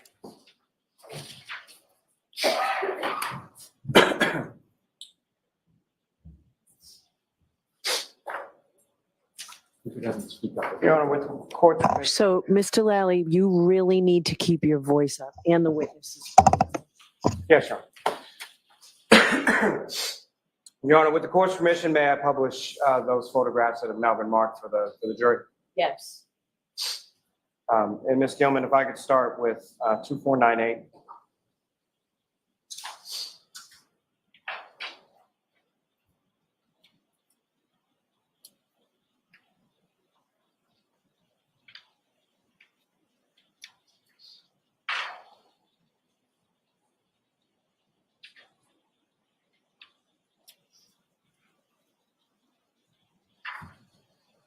Ms. Hartnett, you recognize what's up on the screen?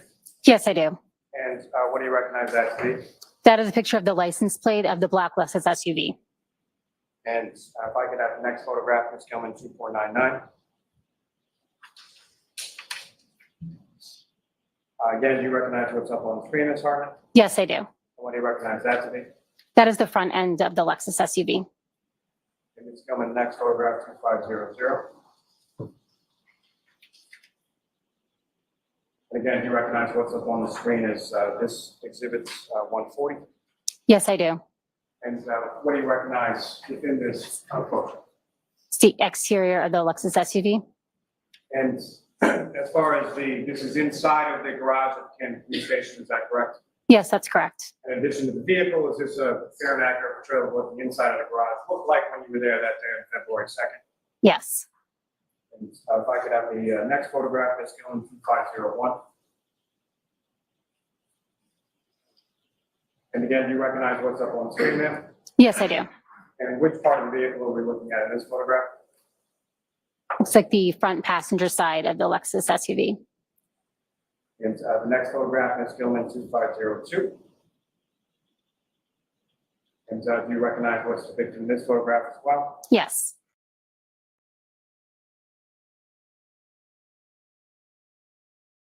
What are we looking at this point? The driver's side.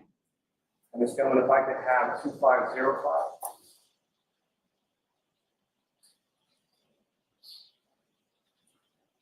And do you recognize what's in this photograph, Ms. Harnett? Yes, I do. And what do you recognize as? That's the rear driver's side of the black Lexus SUV. And the next photograph, Ms. Gilman, 2506. Do you recognize this as well? Yes, I do. And what do you recognize as? That's the rear of the black Lexus SUV. As far as the caution tape that's up and around the vehicle, is that something that was around the vehicle at the time that you first came into the garage? Yes, it was.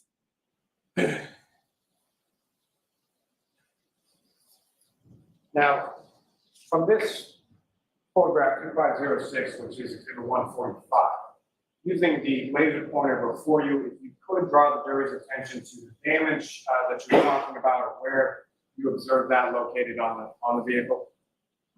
There's damage here on the bumper, and there was also damage to the rear door. I think it may be blocked by the caution tape. And Ms. Gilman, if I could have photograph 2508.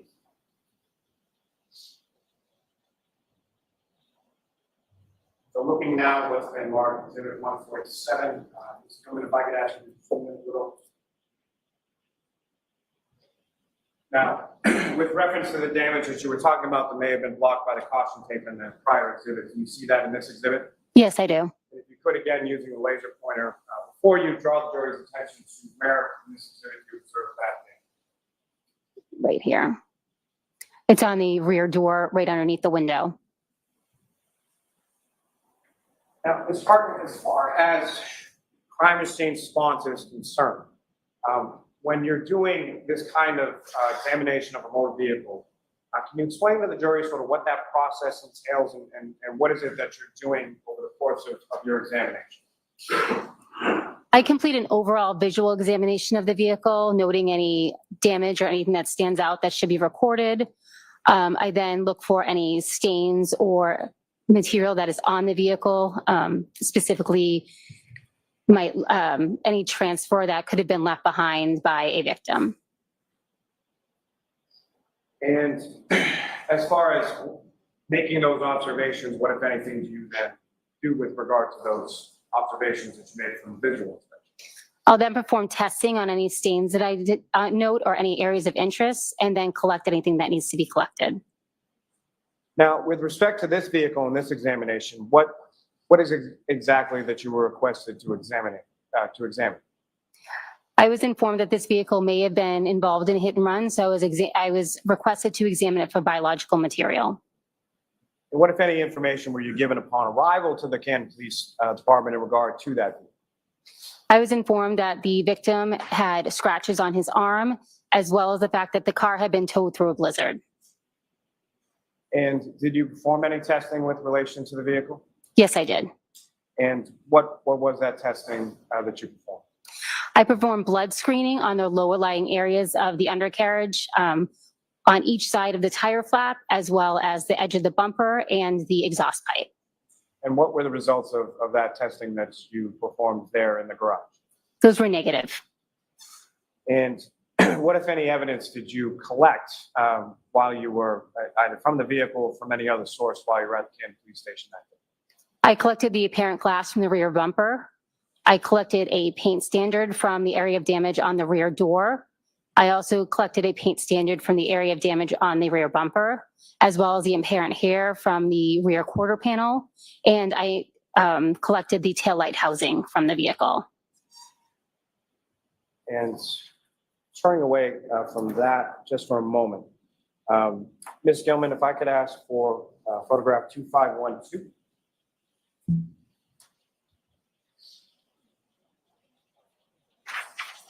And Ms. Harden, direct your attention up on the screen. What's now been marked as exhibit 150? Do you recognize this? Yes, I do.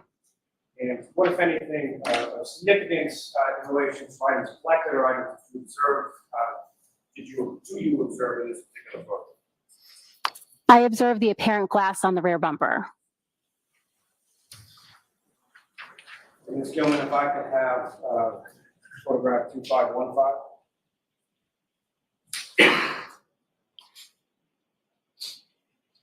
And again, up on the screen, what's now been marked as exhibit 153. Do you recognize this? Yes, I do.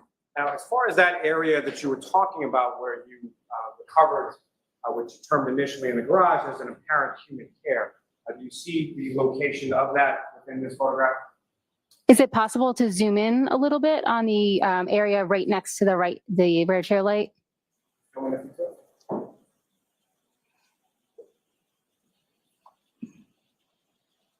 To the best of my recollection, it was in this area.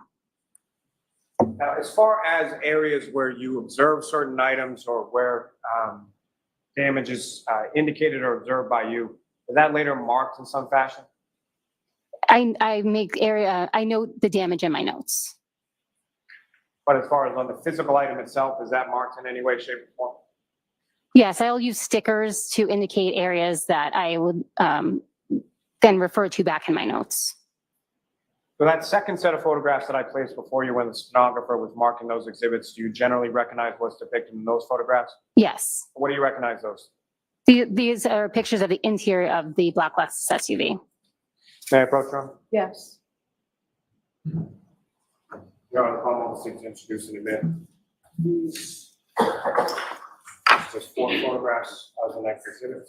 Is there an objection, Mr. Jackson? No objection to those.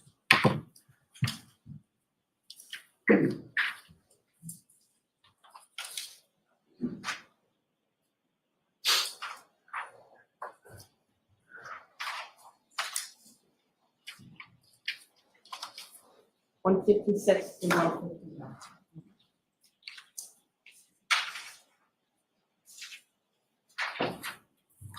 I'll take those. Thank you very much. Your Honor, with the court's permission, I would ask to publish those for the jury as well. Okay. Ms. Gilman, if I could have photograph 2521.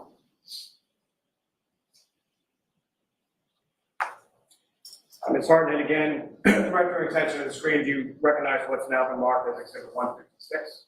Yes, What do you recognize that to be? that's the driver compartment of the black Lexus SUV. And if I could have Ms. Gilman photograph 2527.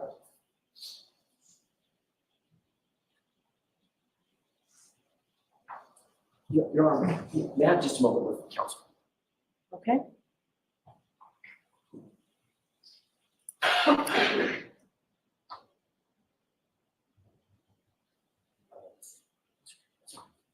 Thank you, Your Honor. Appreciate it. So, Ms. Harden, direct your attention to the screen, photograph 2527, that's now been marked as exhibit 157. Do you recognize that as well? Yes, I do.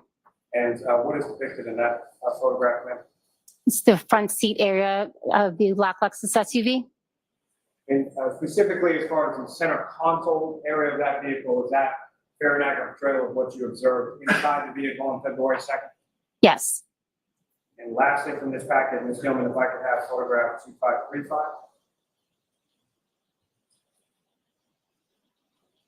And Ms. Harden, it's 2535, which has now been marked as exhibit 159. Do you recognize what's up on the screen there? Yes, I do. What do you recognize that to be? That's the interior of the trunk of the black Lexus SUV. And is that fair and accurate portrayal of the interior of the trunk as you observed it in the Kearney Police Department garage on February 2nd? Yes. Thank you. Can I approach the witness again, Your Honor? Yes.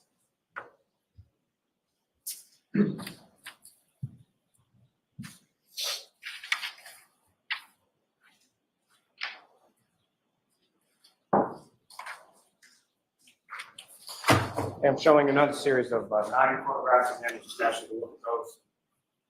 Look up when you're finished, but really what I'm going to ask you is, do you recognize what's depicted in this?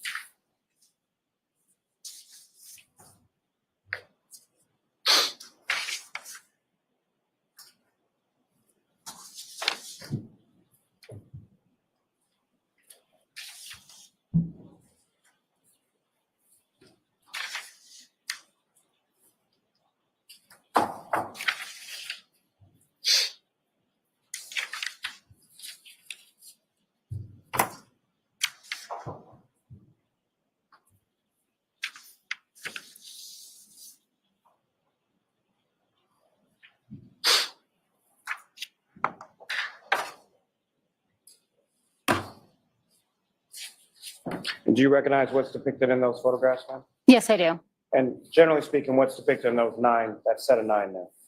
These are pictures of the rear passenger area of the black Lexus. Your Honor, may I approach? Yes. I'm open to introduce you as the next 9 exhibits. Is there any objection, Mr. Jackson? None, Your Honor. Thank you. Well, you really have to keep your voice up. I'm sorry? You really have to keep your voice up. I apologize, Your Honor.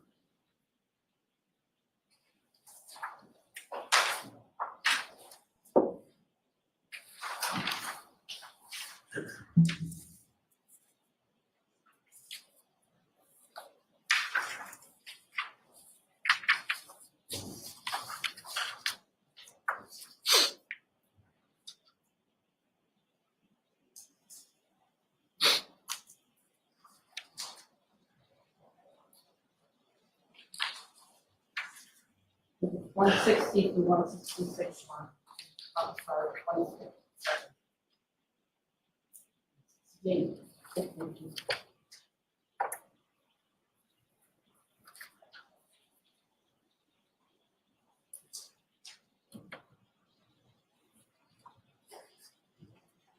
Thank you very much.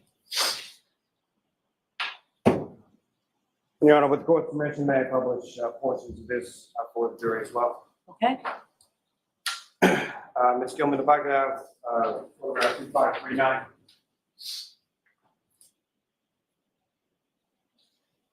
Sergeant, what's up on the screen is photograph 2539. That's now been marked as exhibit 160. Do you recognize that? Yes, I do. And what do you recognize that to be? That's the rear passenger area of the black Lexus. As far as the damage that you observed from the broken taillight, if you could, using the laser pointer before you, direct the jury's attention to that, or what's visible of that in this photograph. This area here is the broken taillight.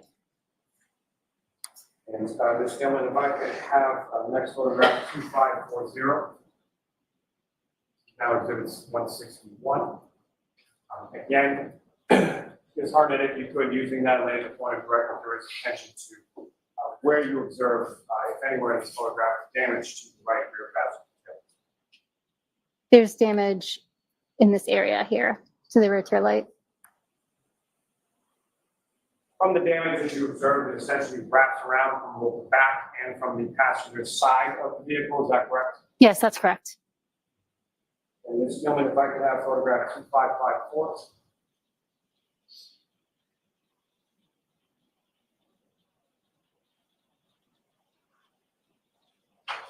And Ms. Hartnett, do you recognize what's up on the screen as photograph 2554 exhibit 165? Yes, I do.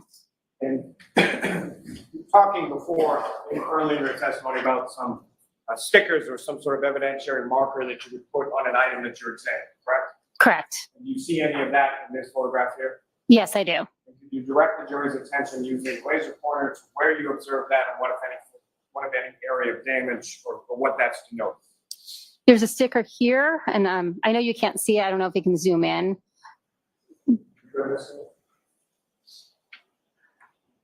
There's a letter on the sticker, I believe it's A, that denotes that there's something there that I was going to collect.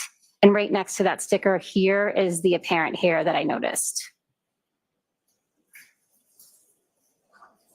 Ms. Gilman, if I could have photograph 2558.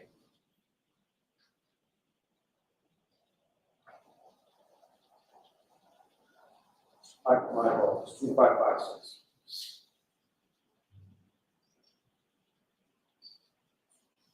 And similarly, Ms. Hartnett, do you recognize anything in this photograph in regard to something that you had marked?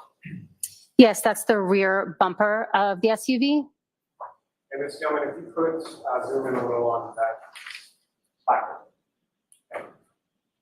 And Ms. Hartnett, in this photograph, what, if anything, is depicted that you noted something sort of black or further examine that later? There's pieces of apparent glass here on the bumper. Thank you. May I approach the witness again, Your Honor? Yes.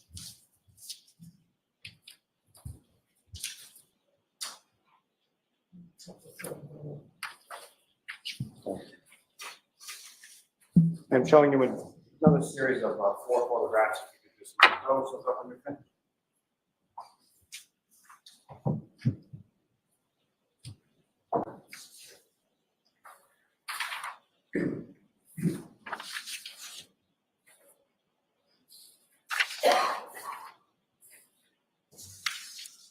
Do you recognize what's depicted in those photographs, ma'am? Yes, I do. And what do you recognize those to be? This is the rear passenger exterior right below the tail light on the Lexus SUV. And Your Honor, may I approach the witness? Yes. Come up, see if you introduce you as an excellent exhibit. Okay.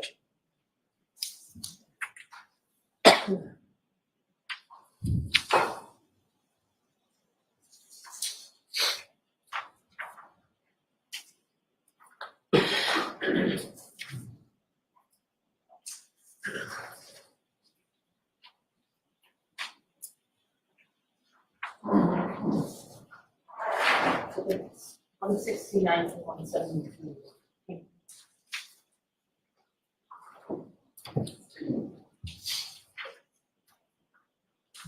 With the court's permission, may I publish some of these photographs of the jury? Yes. Ms. Gilman, if I could have photograph 2573.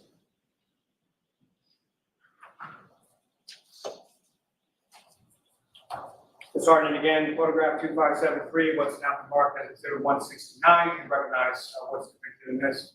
Yes, I do. And if you could explain to the jury sort of what we're looking at in this photograph? This is the area of the rear passenger side of the vehicle just below the tail light. And Ms. Gilman, if I get past sort of towards the top center of that photograph, if you could zoom in on that area. Ms. Hartnett, do you observe another sort of sticker or placard that you place in that area? Yes, I do. And what, if anything, is that in reference to? I'm sorry, I can't see what the letter is on it, so I'm not sure what that's in reference to. If I could ask Ms. Gilman. So, Mr. Lally, when you when you put your head down to read, your voice goes down considerably. We can't get a recording of your voice, so you need to speak up. Understood. Ms. Gilman, if I could have photograph 2576.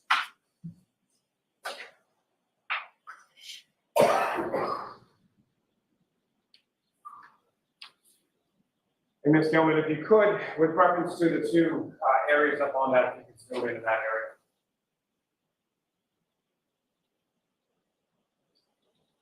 Sorry, first on the one below. Ms. Hartnett, can you see better there as far as what the sticker is and what you had noted there? Yes. And can you explain to the jury what you had noted in that particular area? I noted there were scratches in that area. And Ms. Gilman, if you could, the one above. Thank you. Also within this exhibit 172, there's another sticker further upward on the vehicle. What, if anything, did you note or observe in that particular area? In that area, I noted the apparent hair. Thank you. May I approach the witness stand, Your Honor? Yes.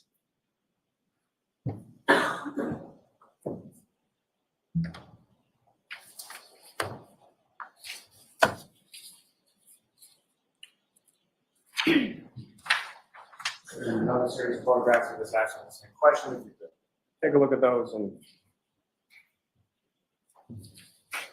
asking if you recognize generally what they are.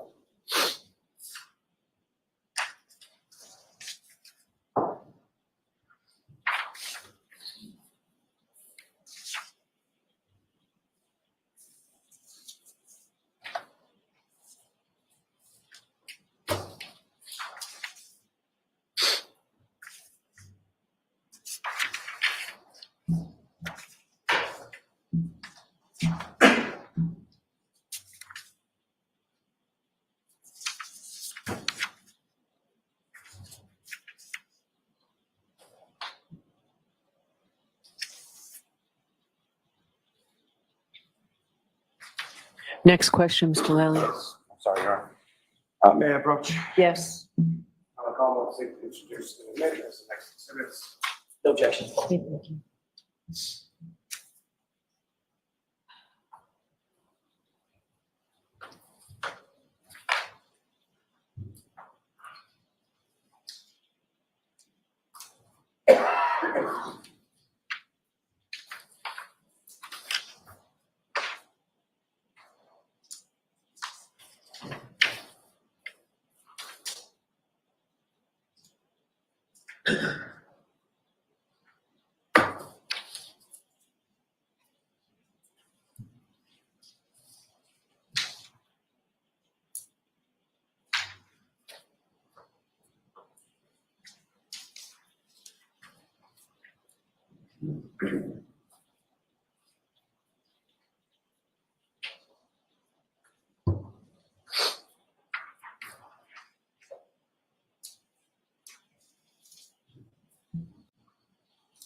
173 to 186 tomorrow. Thank you.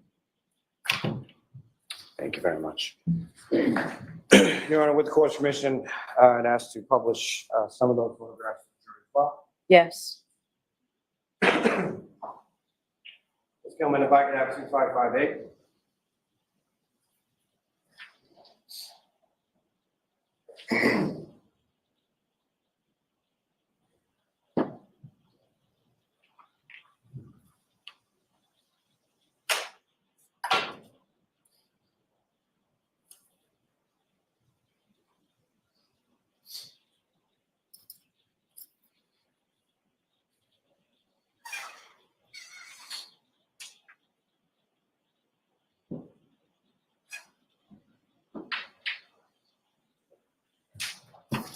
Again, Ms. Hartnett, you recognize what's contained in photograph 2558, exhibit 173. Yes, I do. And Ms. Gilman, if I could ask you to just zoom in a bit on the sticker in the middle of the screen. And again, Ms. Hartnett, what is depicted in this photograph? That is a picture of the apparent hair I noted in the area. Ms. Gilman, if I could have 2561.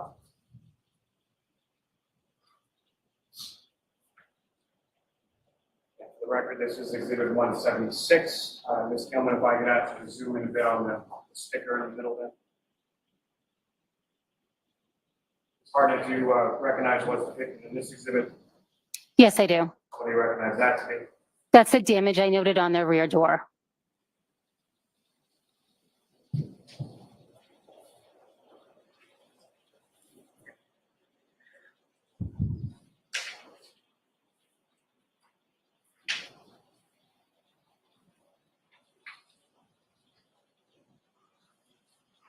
Thank you. Your Honor, may I approach Yes. the witness?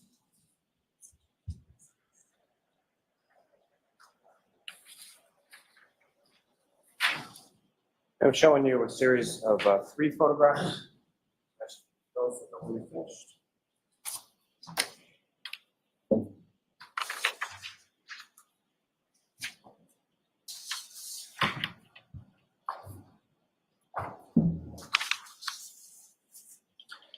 And do you recognize those, ma'am? Yes, I do. And what do you recognize those to be?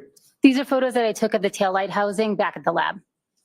And what's contained in that, those 3 photographs, is that a fair and accurate portrayal of the taillight housing once you had removed it and taken it back to the lab? Yes. May I approach again, Your Honor? Yes. I want to introduce the minutes and next minutes. No objection. Thank you.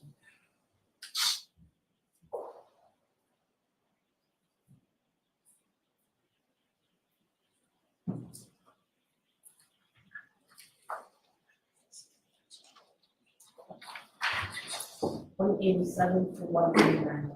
Thank you. Thank you very much.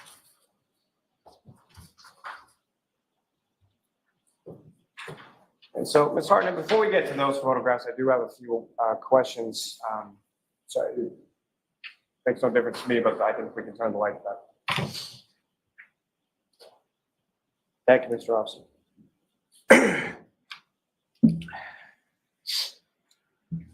Now, as far as the collection of that evidence that you collected from the vehicle specifically, how was that evidence collected? And again, you've received training in regard to collecting evidence, correct? Yes, that's correct. And the collection of evidence that you did in this case, was that in conformity with that training and experience that you have?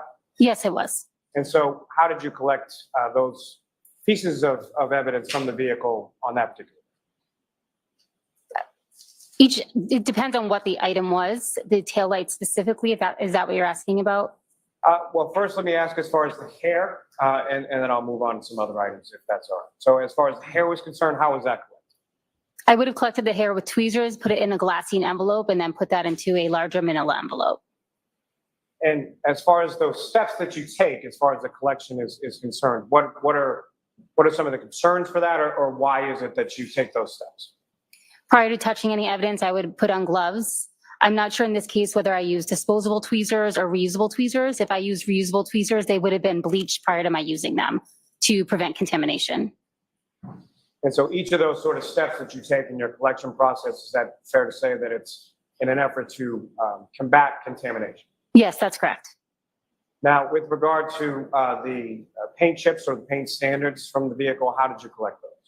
Those would have been collected with a disposable scalpel. I use it to scrape off pieces of paint from the vehicle, which are then put in a glassine envelope and a larger manila envelope.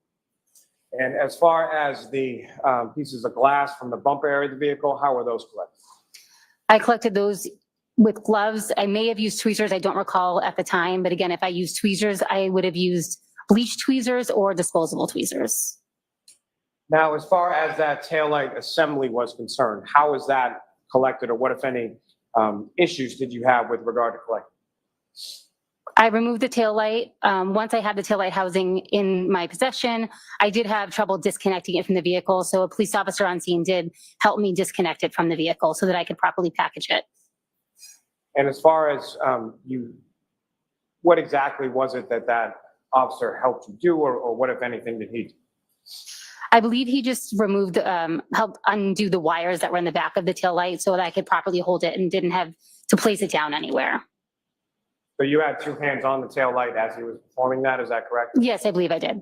And as far as the area of the taillight that you were holding, you were wearing gloves, correct? Yes, that's correct. And as far as that area that you were holding with your two gloved hands, did that officer touch any area of that part of the taillight?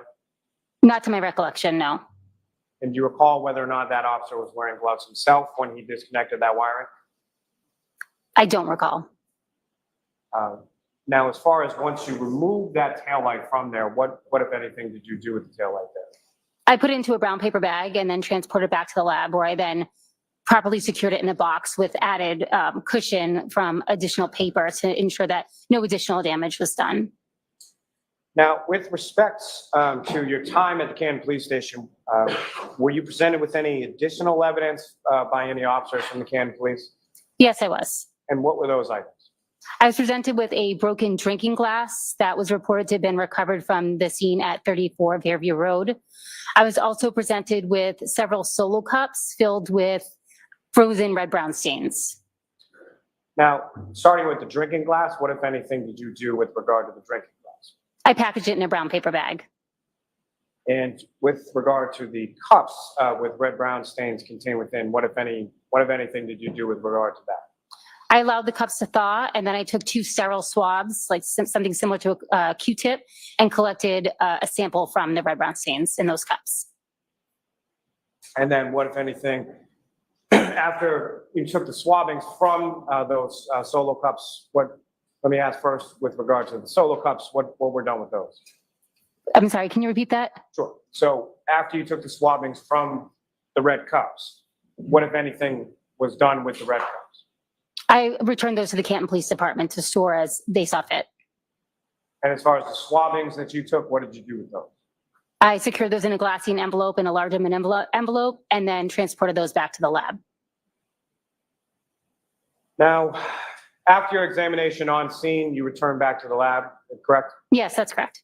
And what items of evidence did you examine first in this case in the laboratory? I examined the apparent hair from the vehicle as well as the broken taillight. Now, starting with the examination of the taillight, well, let me ask, in general terms, when items are taken by you back from any kind of scene or any kind of place that you're processing, and you bring them back to the lab, what is it that you do with them when you get back to the lab? When I get back to the lab, I ensure that they're packaged properly, that they're sealed, and they're stored in the appropriate location within the lab. I also enter them into our laboratory information management system so that from that point forward, those items can be tracked throughout the lab. Now, each of those, now when you come in with sort of a case, is there some sort of number or something that's associated with the case when you first sort of generate that? Yes.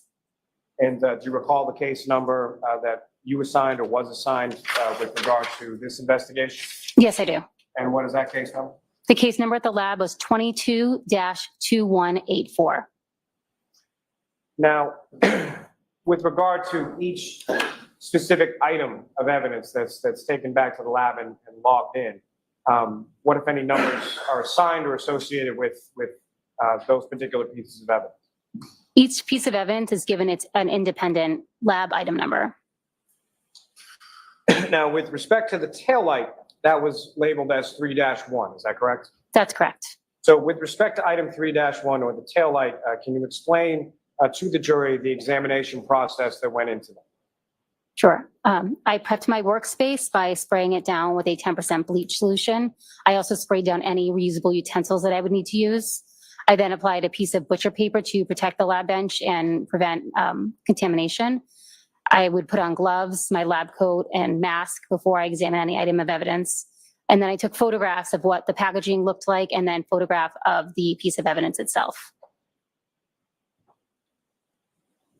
And then from that specific item, did you perform any testing on that item? No, I did not do any testing on the item. And why not? I was, due to the case history, there was no visible red-brown stains on the item, as well as the fact there was a very limited surface area for me to sample from. In addition, I was informed that the car had been towed through a blizzard. So given the fact that there was potentially very limited material on the taillight, if any type of testing that we do would remove additional material. So I made the conservative decision to take a swabbing of the item and send it forward for DNA. As far as that swabbing of the item for DNA purposes, can you explain sort of what the process is or how that's done? Yes, we use a polyester swab, which is a flat spatula-shaped swab. I apply sterile water to the swab and rub the exposed areas of the taillight. And then that swab dries before it's packaged and sent to DNA. Now, with the court's permission, could I publish for the jury what's now been marked as exhibits 187 through 189? Yes. And Ms. Gilman, if I could have first photograph 8970.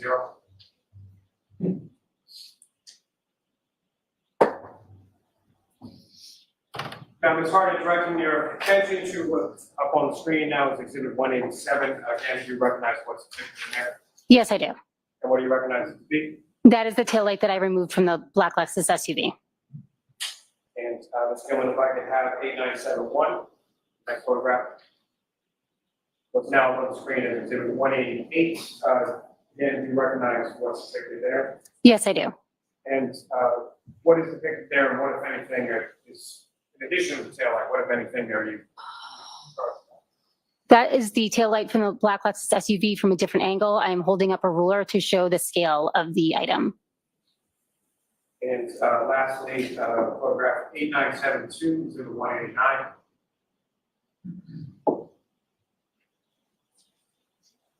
And again, do you recognize what's up on the screen?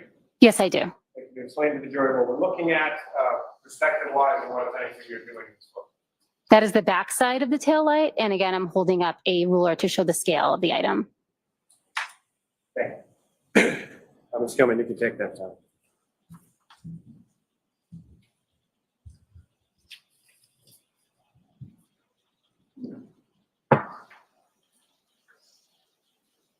Sorry, just one moment, Your Honor.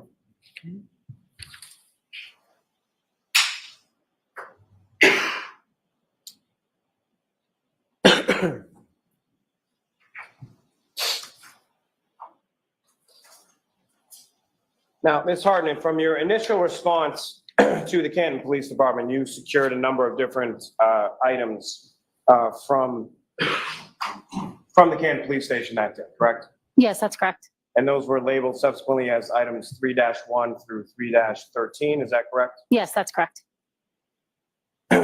Now, turning your attention to item 3-6, that was the apparent hair, is that correct? Yes, that's correct. And in reference to your analysis with regard to the hair, that QLIM term that I asked you about before, QLIM, what, if any, significance did that terminology have to your examination of the hair? Per protocol, all hairs that will go forward for DNA are considered QLIM, meaning that the entire sample will be used up during testing. And with regard to item 3-6, the apparent hair, can you explain the examination process or what it is that you're doing with reference to that? Yes. I take the apparent hair and I mount it on a glass slide using deionized water. I then put the slide under a microscope and I'm looking for certain characteristics to determine if that piece of material is a hair or fiber or some other unknown material.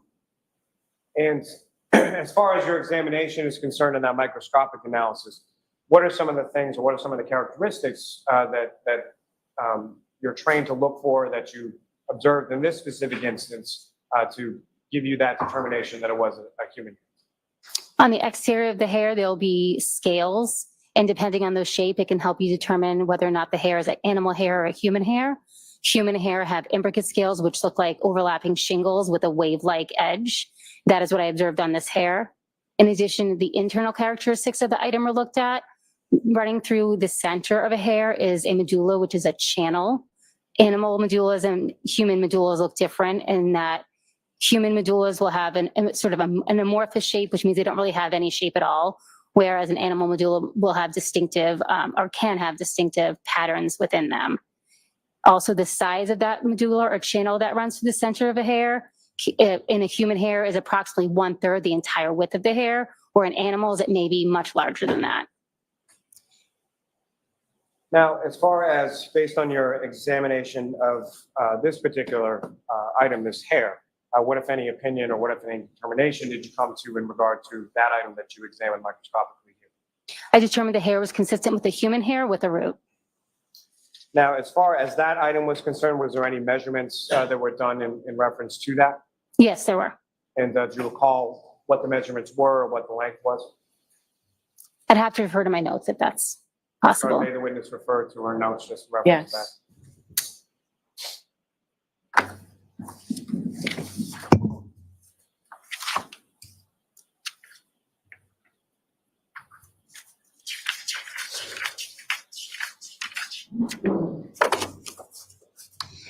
The hair was approximately 7/8 inches long.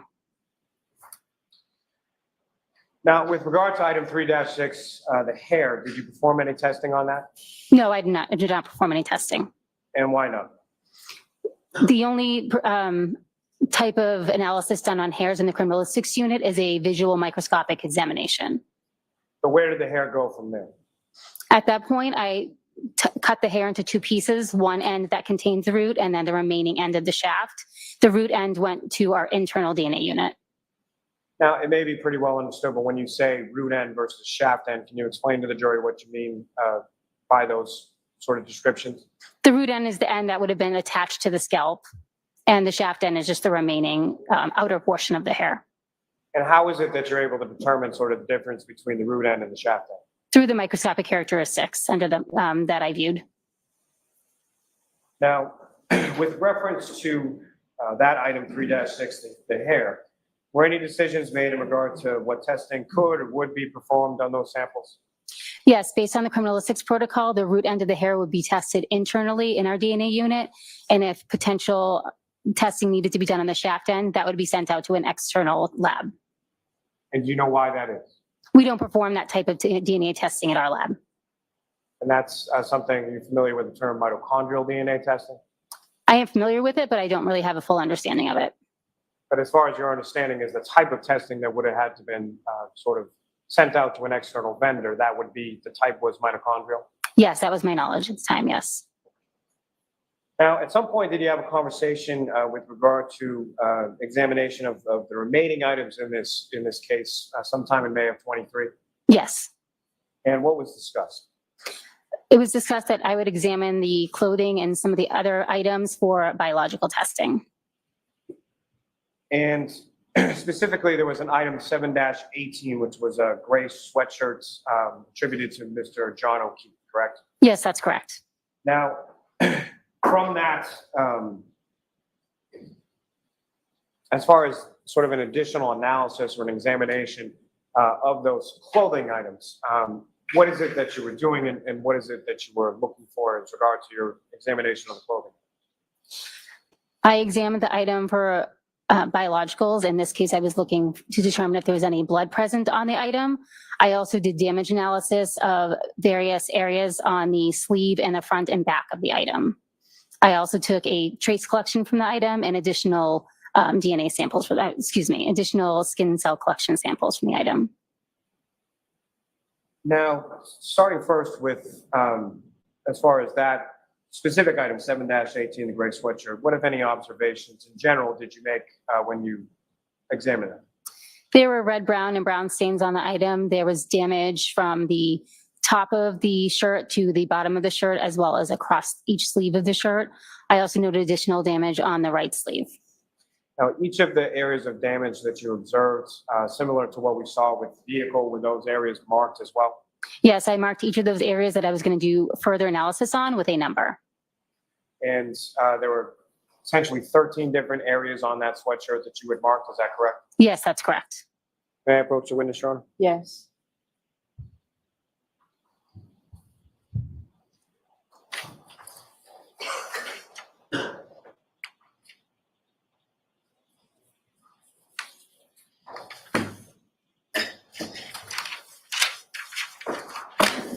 Sorry, I'm just showing you a series of 6 photographs, and again, asking you to look at those and look up when you finish.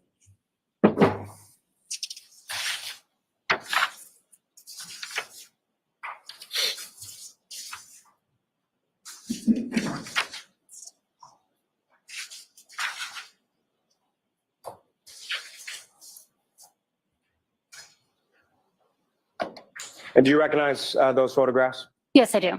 And what do you recognize those to be? These are the photographs I took of item 7-18, the long sleeve gray shirt. And those are sort of the preliminary or overall photographs, is that correct? Yes, that's correct. Your Honor, may I approach? Yes. I'm going to seek to introduce and admit as the next exhibits. No objection. Thank you.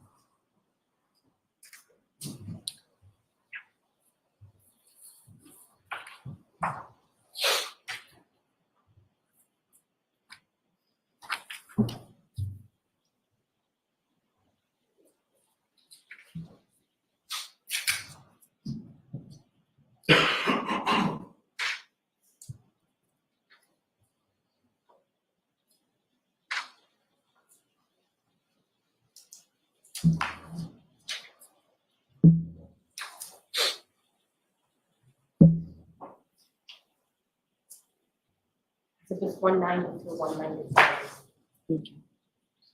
Thank you very much.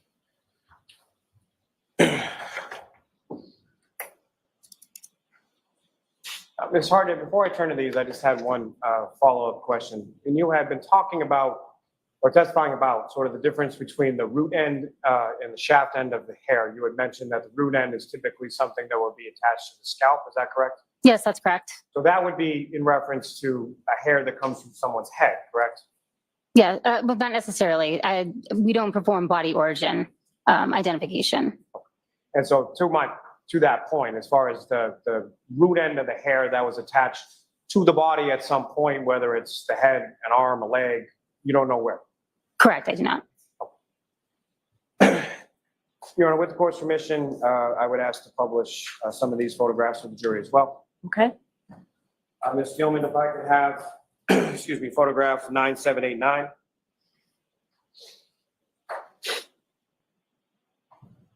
Ms. Harden, I'm putting up on the screen now what's been marked as exhibit 190. Do you recognize that? Yes, I do. And what do you recognize that to be? That is the photograph I took of item 7-18. It is the exterior front. And Ms. Gilman, if I could have 9790, the next photograph. What's up on the screen is exhibit 191. You recognize that as well, Ms. Harden? Yes, I do. What do you recognize that to be? That is the exterior rear of item 7-18. And if I could have the next photograph, Ms. Gilman, 9791. Again, do you recognize what's up on the screen now is exhibit 192? Yes, I do. Can you explain to the jury what that is? That is the interior front of item 7-18. And lastly, not lastly, for this purpose, photograph 9792. Again, do you recognize what's up on the screen is exhibit 193? Yes, I do. What do you recognize that to be? That's the interior back of item 7-18. And Ms. Gilman, if I could have 9795. Again, Ms. Hartnett, do you recognize what's up on the screen as exhibit 194? Yes, I do. What do you recognize that to be? That is the exterior front of item 7-18, and it also contains markers that I placed on the item to note areas of damage. And the next photograph would be Ms. Gilman 9796. If you could zoom in on that one.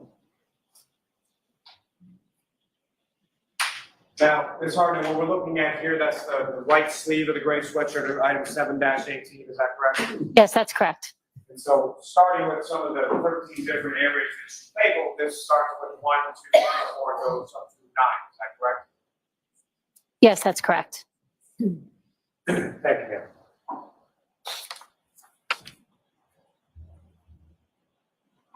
I approach the witness again, Your Honor. Yes.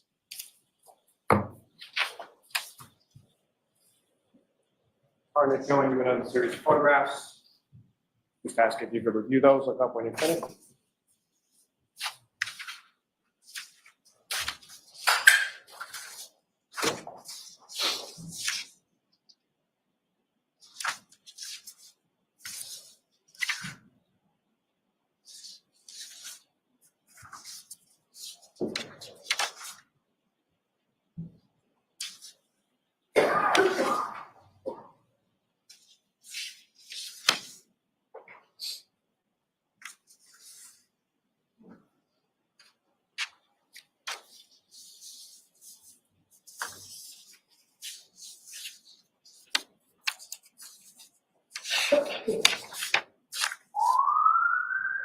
Ms. Hartnett, do you recognize what's depicted in those photographs?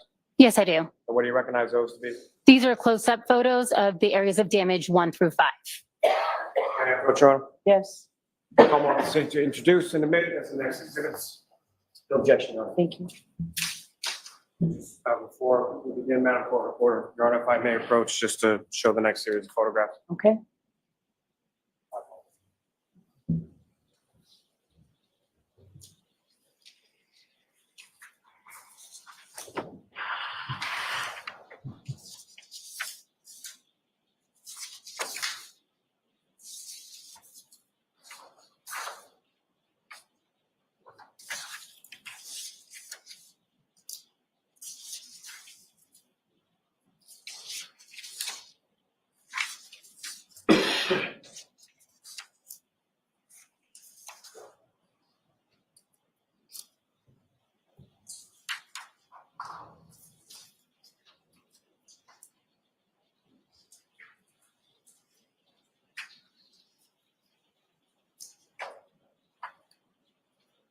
It's 196 through 205.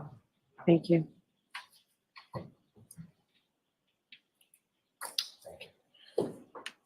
And Your Honor, with the court's permission, if I could publish some of those photographs for the jury as well. Yes.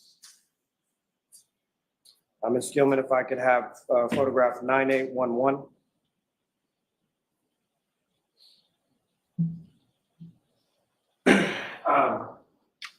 With respect to what's up on the screen, Ms. Hartnett, you recognize what's now been marked as exhibit 196. Yes, What do you recognize that to be? that is an area of damage that I noted as area 1 in my notes. And Ms. Gilman, if I could have, excuse me, photograph 9812, next one. Again, Ms. Hartnett, you recognize what's up on the screen as exhibit 197. Yes, I do. And with respect to this, what are you doing here? That is a close-up photo of the same area of damage, area 1. That has some measurement that you're taking with reference to the size of that damage, is that correct? Yes, that's correct. And did you do that respectively with each of the respective areas that you noted on each of the garments that you examined? Yes, I did. Ms. Gilman, if I could have photograph 9813. Again, this is area 2, is that correct? Yes, that's correct. Ms. Gilman, if I could have photograph 9815. Again, what's up on the screen is exhibit 200. Recognize this as what now? That's a photograph of the area 3 that I noted. And Ms. Gilman, if I could have 9817.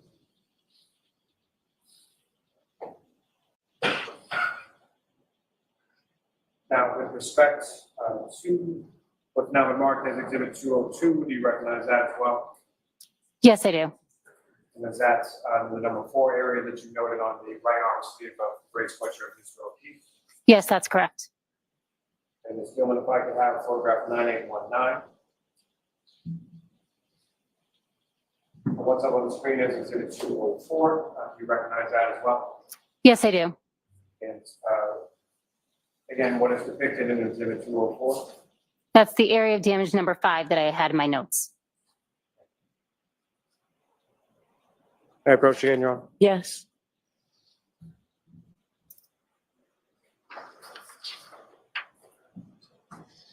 The photographs that I placed before you while the stenographer was marking the prior exhibits, do you recognize what's depicted in those?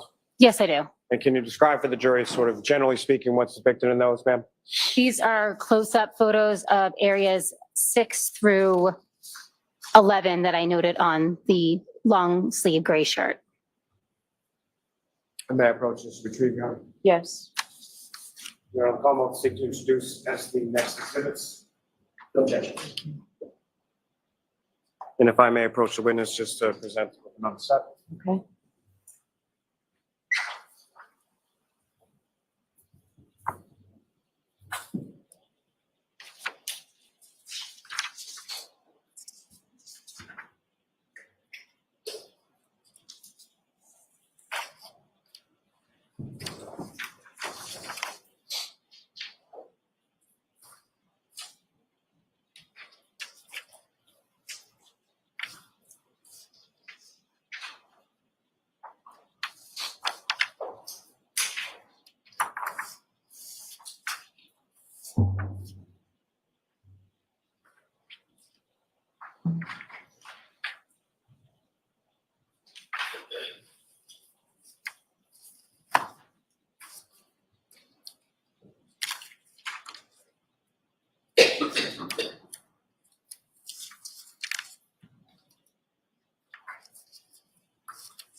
So it's 206 through 217. Thank you.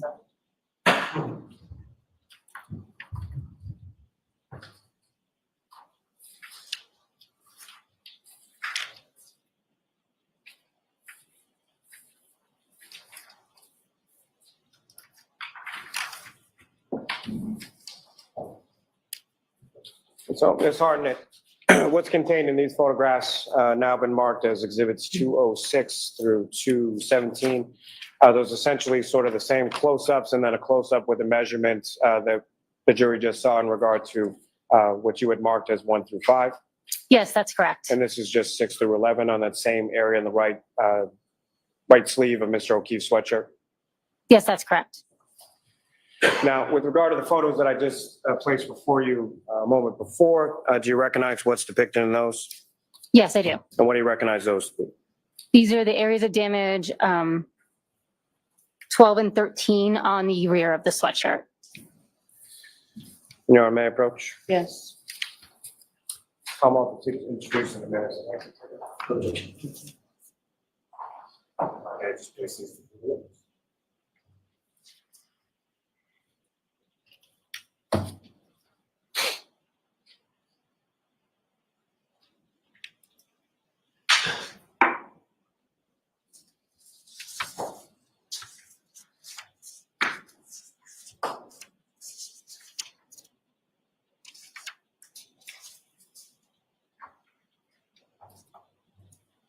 Through 221.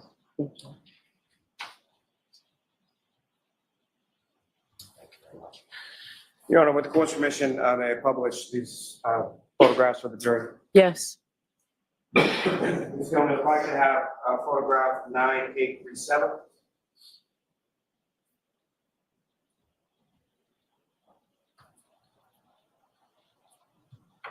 And Ms. Hartnett, do you recognize what's up on the screen as exhibit 218? Yes, I do. Do you recognize that to be?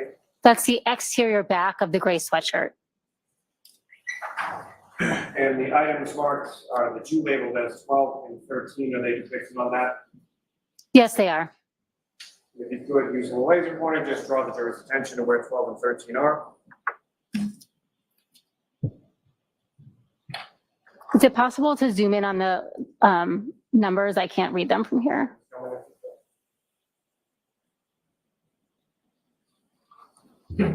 So there's area 2 and area 12 and area 13. And this is going to look like that photograph 9838. Exhibit 219 up on the screen, that's just a closer image of those areas you marked as 12 and 13. Is that correct? Yes, that's correct. Thank you. Now, with respect to the other photographs that I had placed before you when the stenographer was marking those, do you recognize in general terms what's depicted in those? Yes, I do. And what do you recognize those to be? These are additional pictures of the sweatshirt in which I've also made some notations of areas that need further testing. May I approach on? Yes. Come on, see. In a minute, there's the next exhibit. No objection, though. If I may, I want to just place these before the witness.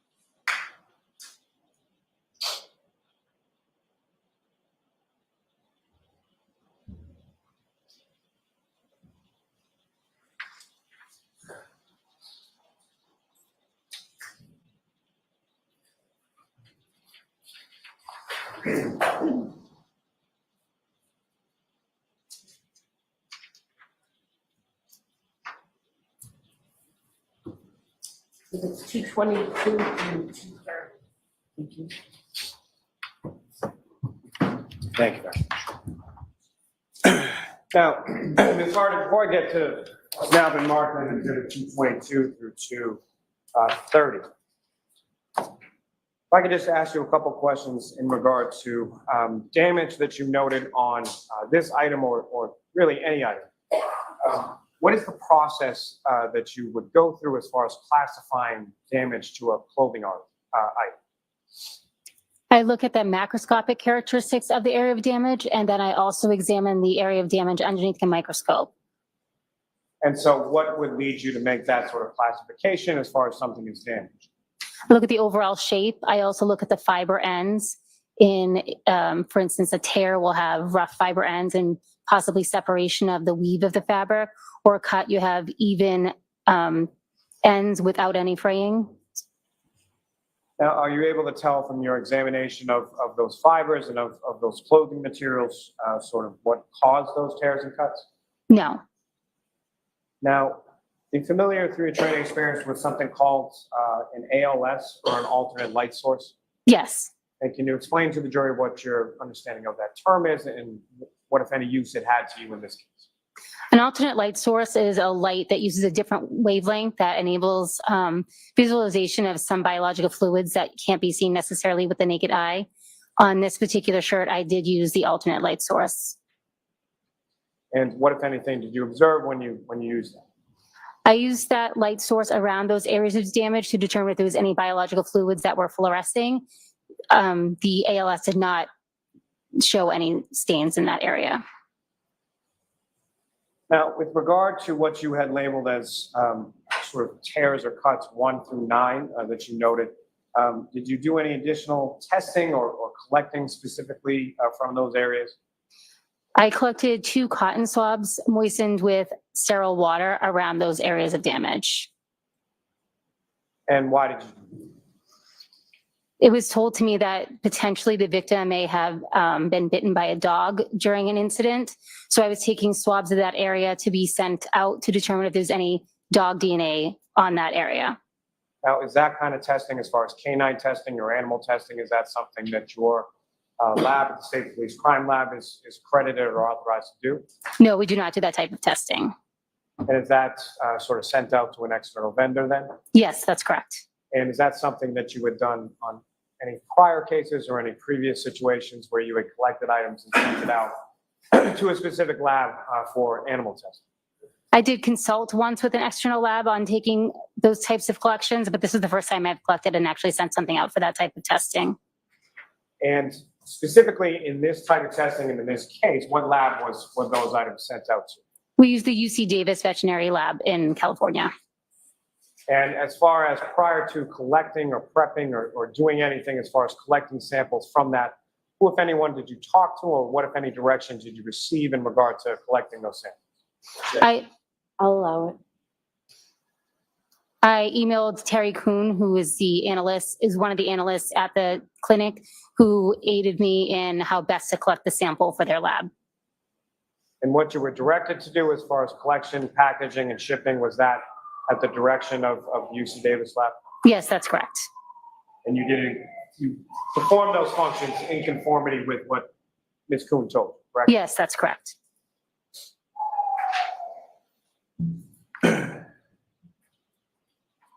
Now, with regard to those items, did you note, with regard to the clothing items, as far as the gray sweatshirt was concerned, did you note any stains on those areas? On that clothing item? Yes, I did note stains in those areas. And then what, if any, testing was done on those stains that you observed? Can you be more specific what stains you're referring to?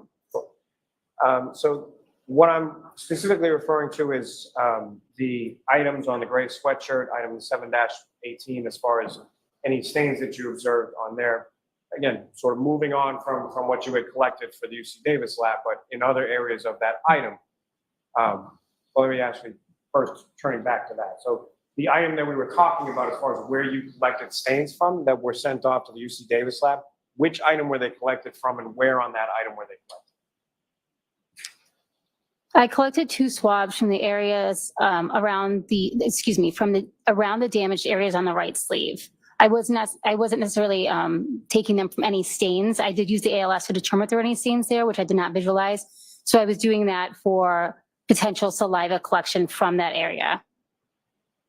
And thank you for the clarity. I think that was me confusing as far as the questions. So turning away from that area as far as the collection for the UC Davis lab, in addition to that, what, if any, stains did you observe on that article of clothing 718, the gray sweatshirt? I also observed numerous red-brown stains on that item of clothing. And so with regard to those red-brown stains, what, if any, testing was done on those stains? On each of those stains, I performed a blood screening test as well as a blood confirmatory test.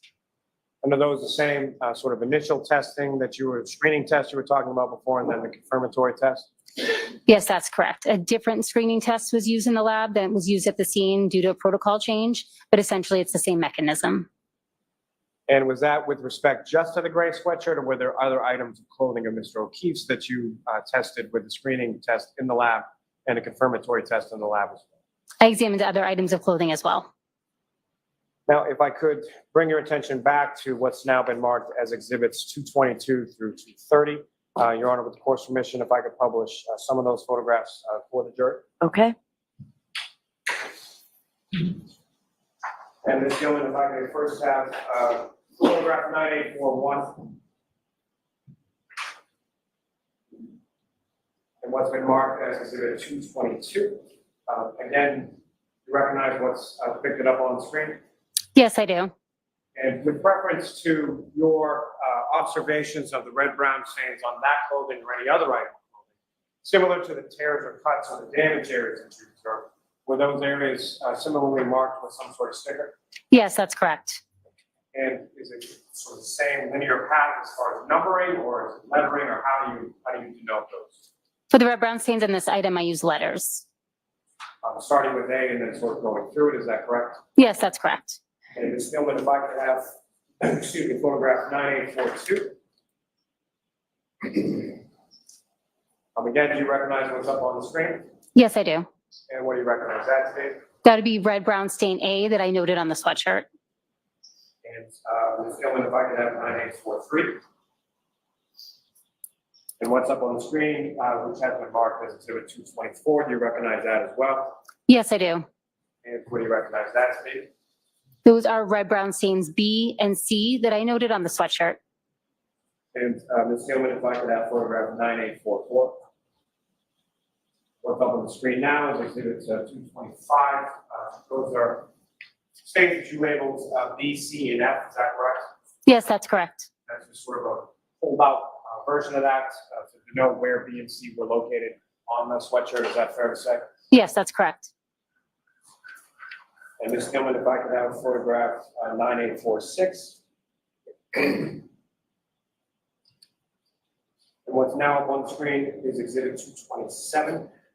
And again, Ms. Gilman, if you could zoom in a little bit on this. And Ms. Harden, if you recognize what's up there on the screen as exhibit 227. Yes, I do. And these are two other stains that you noted as far as D and E on the same item. Yes, that's correct. Thank you. Now, ma'am, with reference to the other photographs that I think you still have before you that I gave you when the stenographer was marking the last batch, do you recognize generally what's depicted in those photographs? Yes, I do. And what do you recognize those to be? These are photographs of item 7-17, the orange T-shirt that was told was belonging to John O'Keefe. And what's depicted in those photographs, is that a fair and accurate portrayal of what you observed as far as the orange T-shirt was concerned in your lab that day? Yes, that's correct. May I approach again, Your Honor? Yes. I'll welcome the seat to introduce the witness. The next exhibit. No objection, Your Honor. Thank you. I can read this.